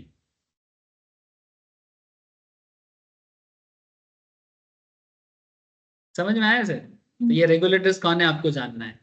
ऐसे तो सेबी रेगुलेटर्स है, बट ये करता क्या है, ये किसको किसको कंट्रोल करता है, स्टॉक मार्केट पार्टिसिपेंट्स, किसका किसका पैसा मार्केट में है, कौन मार्केट में रोल प्ले करता है, और उनको रेगुलेट करने के लिए सेबी क्या करता है, यू हैव टू नो।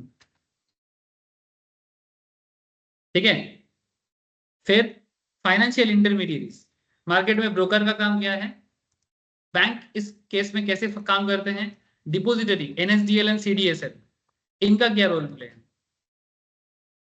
थोड़ा समझना जरूरी है। एनएसडीएल सीडीएसएल क्या करता है, ये जो हम लोग स्टॉक मार्केट में अकाउंट ओपन करते हैं ना सर, ये अकाउंट हम लोग ब्रोकर के पास जरूर खोलते हैं, जैसे आपने आप स्टॉक्स में खोला, किसी ने जीरोधा में खोला, किसी ने एंजल में खोला, है ना, किसी ने ग्रो में खोला, बट हमारा अकाउंट एक्चुअली ब्रोकर के पास नहीं रहता, ये चला जाता है डिपोजिटरीज के पास। ये डिपोजिटरी सेबी का ही दो विंग है, इवन इनका भी शेयर मार्केट में मिलेगा, ऑलरेडी एक का शेयर है मार्केट में और एक का आने वाला है, सीडीएस फिल्टर्स।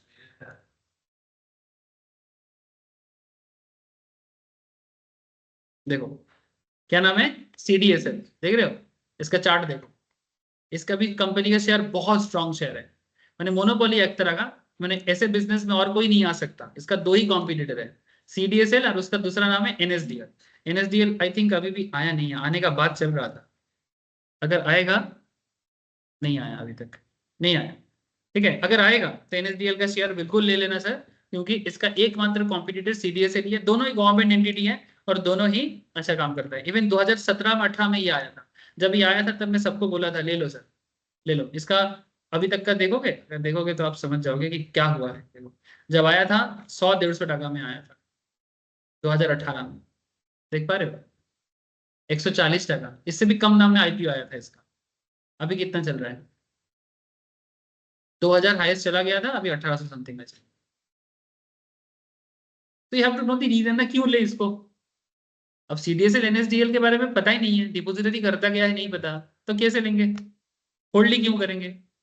मैं बोल तो रहा हूँ कि अगर आ जाएगा ना इसका जो और एक है, हाँ ले लेना, हाँ वो आने पे इसका शेयर थोड़ा गिरेगा। जैसे जैसे जोमेटो आया तो स्विगी आया तो जोमेटो का शेयर थोड़ा गिरा, ठीक है। लेकिन अगर तुमको पता है कि शेयर करता क्या है, तुमको अगर नहीं पता तो तुम कैसे होल्ड करोगे उसको। बहुत कुछ जानना है सर, मैं कोशिश करूंगा जितना मेरे पास है उतना तो आपको बताऊंगा।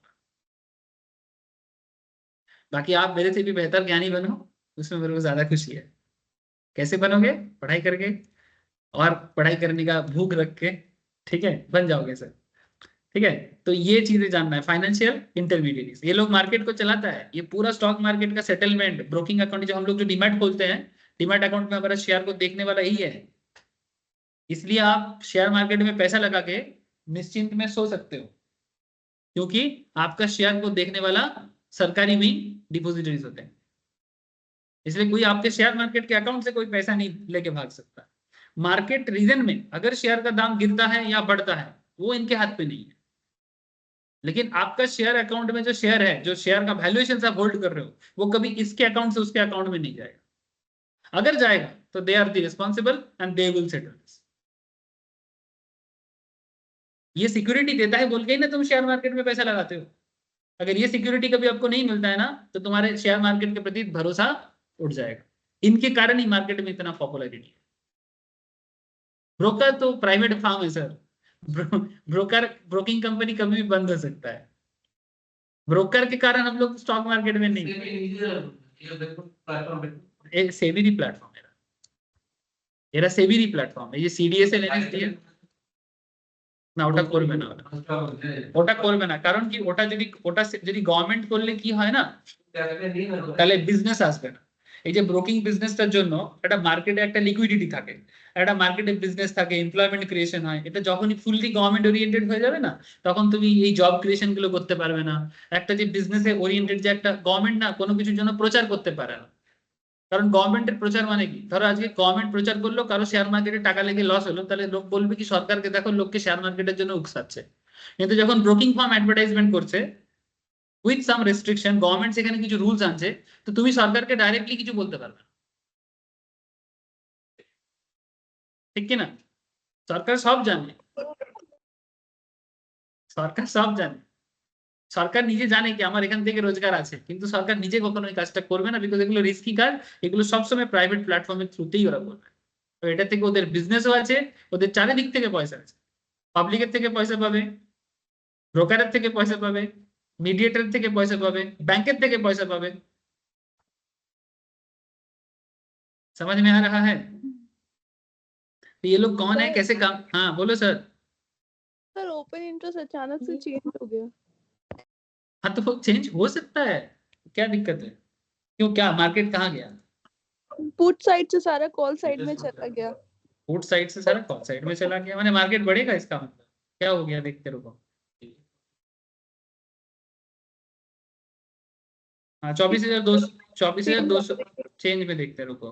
हाँ क्या हुआ, 24,100, 200 में अच्छा खासा कॉल है। हाँ मैंने मार्केट में भी पॉजिटिविटी है, ग्रोथ रहेगा, ग्रोथ रहेगा। अभी पुट साइड में पोजीशंस काफी कम हो गया है, इसका मतलब 200 तो चुपचाप 200 300 चला जाएगा आज मार्केट, आज नहीं तो कल तो जाएगा ही। अभी कितना चल रहा है, 123। 123। ये देखो मेरा एनालिसिस सही निकला कि नहीं निकला रे। हाँ मार्केट 100-150 में जाने के बाद करेक्शन करेगा 30 पॉइंट पे, देखो एकदम परफेक्ट और मैंने मक्खन की तरह हो रहा है। वाह भगवान एकदम मेरे ऊपर सरस्वती बिठा दिया। नहीं जब ऐसा होता है अच्छा लगता है। ভালো লাগে সত্যি, খুব ভালো লাগে যখন মানে একদম কপি মানে যা 0.7 पे कुछ नहीं करना है, 0.7 0.8 ये सब में कुछ नहीं करना है, सिर्फ ऑब्जर्व कर, यानी वो मार्केट से बेसिक 400 चले যেতে পারে স্যার।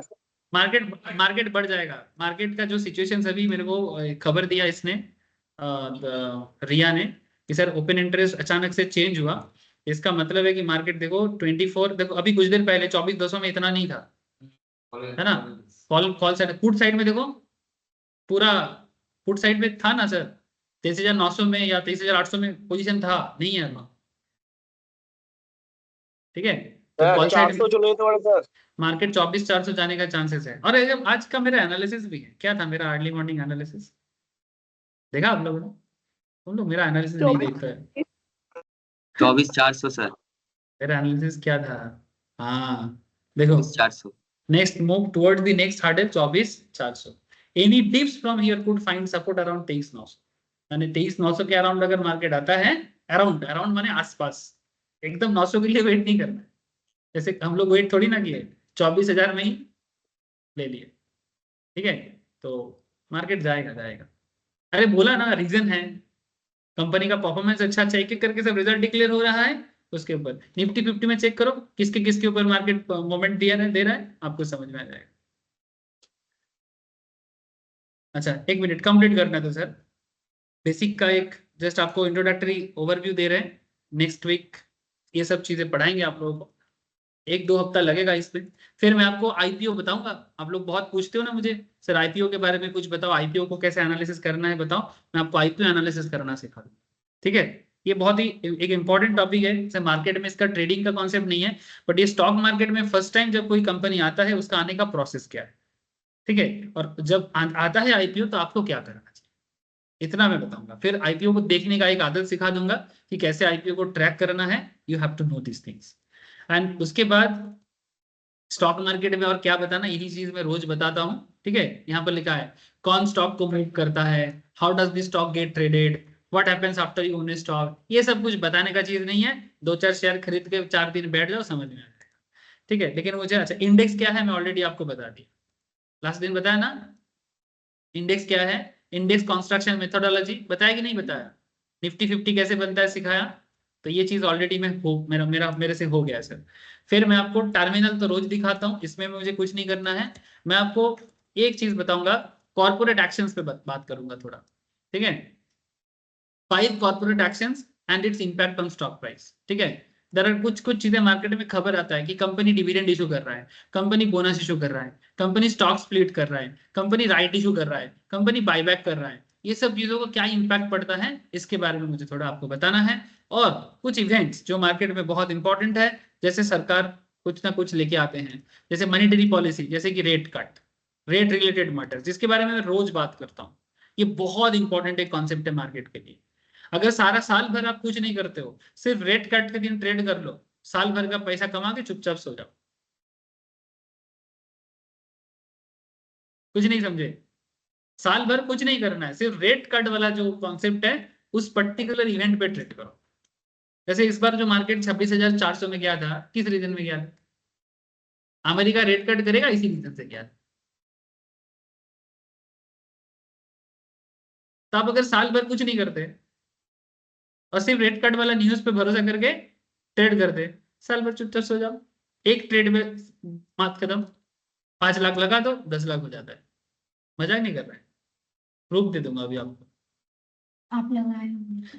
नहीं सर मैं 5 लाख तो नहीं लगाया, 50,000 1 लाख इतना लगाता हूँ, 10-20,000 30,000 कमाता हूँ, क्योंकि मेरा एक छोटा सा दिक्कत ही है कि मैं सारा दिन क्लास में रहता हूँ, सारा दिन मैं मार्केट को ट्रैक नहीं कर पाता, जब जब बीच बीच में मुझे मौका मिलता है और मेरा माइंड और सब कुछ काम करता है, क्योंकि पैसा लगा के कितना भी नॉलेज हो आपको ट्रैक करना जरूरी है, आप पैसा को एकदम लगा के भूल नहीं सकते ना, देखना होता है, ठीक है। इसलिए मैं डबल करने के लिए मुझे सारा दिन मार्केट में रहना पड़ेगा, जो मेरे लिए संभव नहीं होता है, समझे सर?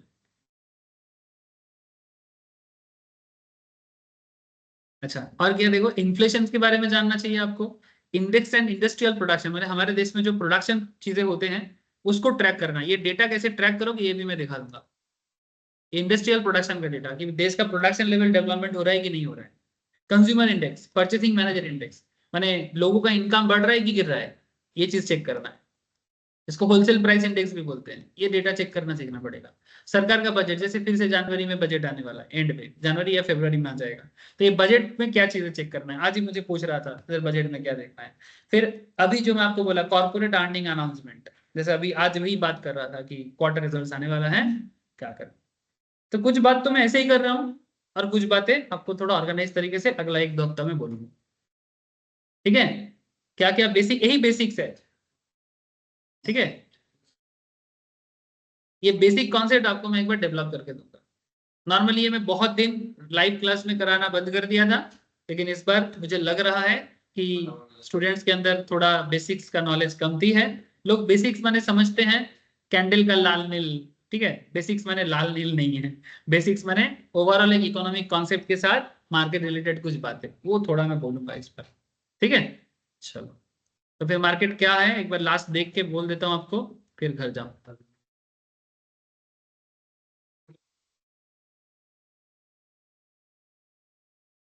आज जो जो स्टॉक में बोला आप लोग जरूर ट्रैक करो। डीमार्ट तो मेरा फेवरेट था आज।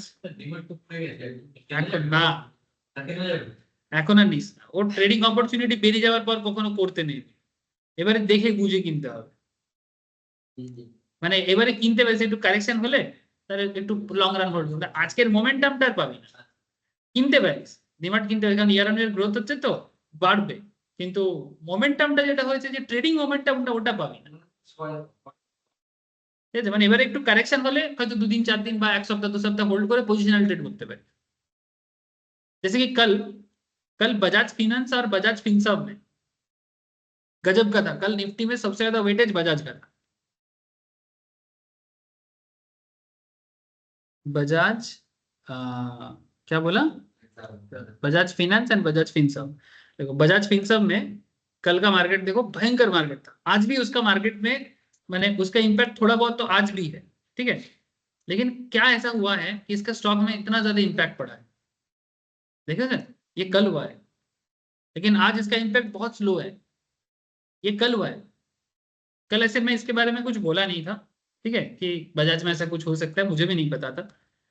कुछ चीजें मैं बोला ना, कुछ चीजें हमसे मिस भी हो जाता है, कुछ चीजें पता चलता है, ऐसा हो सकता है। लेकिन कभी कभी ऐसे अपॉर्चुनिटी मिस हो जाए तो अफसोस नहीं करना, आता रहता है, ठीक है। लेकिन कल सीरियसली बजाज में गजब का मार्केट था। इसका रेटिंग अच्छा हुआ है, इसका रेटिंग अच्छा हुआ है। रेटिंग अच्छा है माने बजाज फाइनेंस के पास काफी अच्छा लोन बुक बना है, कि ये जो न्यू ईयर में उसको इतना अच्छा लोन मिला है, और उसका जो मार्केट में माने रेटिंग अच्छा होने का मतलब है कि इसके पास पैसा अच्छा है, इसको बोलते हैं क्रेडिट रेटिंग, ठीक है। माने इसके पास इतना पैसा है कि ये मार्केट में अच्छा लोन क्रिएट कर सकता है, और इनका एसेट्स का परफॉर्मेंस अच्छा है, माने ये जिसको लोन देता है उससे रिकवर भी अच्छा कर लेता है। आपका हस्बैंड किस में है? किस में, कौन सा कंपनी? एल&टी में। उनको पूछना बजाज के बारे में। हाँ, इनका हस्बैंड एल&टी में लोन डिपार्टमेंट में है, तो आप अपने हस्बैंड को पूछना बजाज के बारे में कुछ ना कुछ खबर आपको जरूर दे देगा, ठीक है। नहीं, आपका घर में बात होता है इसलिए मैं बोला कि ये सब कंपनी का मेन क्या है, लोगों को लोन देना और लोन रिकवर ठीक से कर पा रहा है कि नहीं वो देखना। अगर आप देख रहे हो कि अच्छा लोन रिकवर कर रहा है, मैंने नॉन परफॉर्मिंग एसेट्स ठीक है, और अगर नॉन परफॉर्मिंग एसेट्स ठीक ठाक है तो फिर इसका बिजनेस में ग्रोथ होता है। और वही रेटिंग एजेंसी चेक करता है कि ये बिजनेस ठीक ठाक पे कर रहा है, यही रेटिंग अच्छा किया बोल के कल इसके स्टॉक में इतना भयंकर चलाना है। लेकिन ये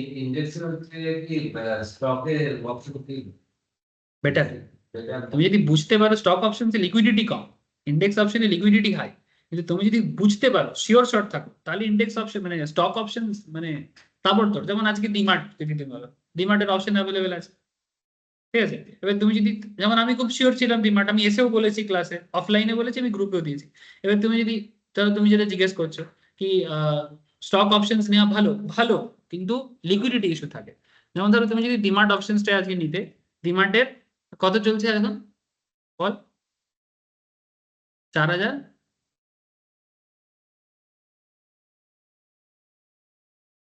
4054 চলছে। তো আমি যদি 4000টাই নিয়ে চলি, 4000-এর কল, ঠিক আছে, বা 4000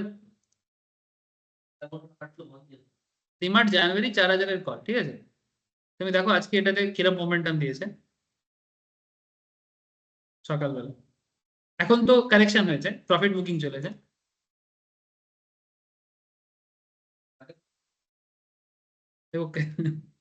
ভয়ঙ্কর মুভমেন্ট। হ্যাঁ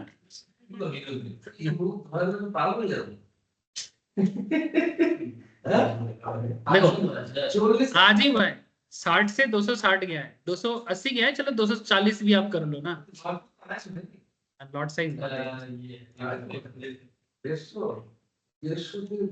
150 का लॉट है, मैंने 150 इंटू 200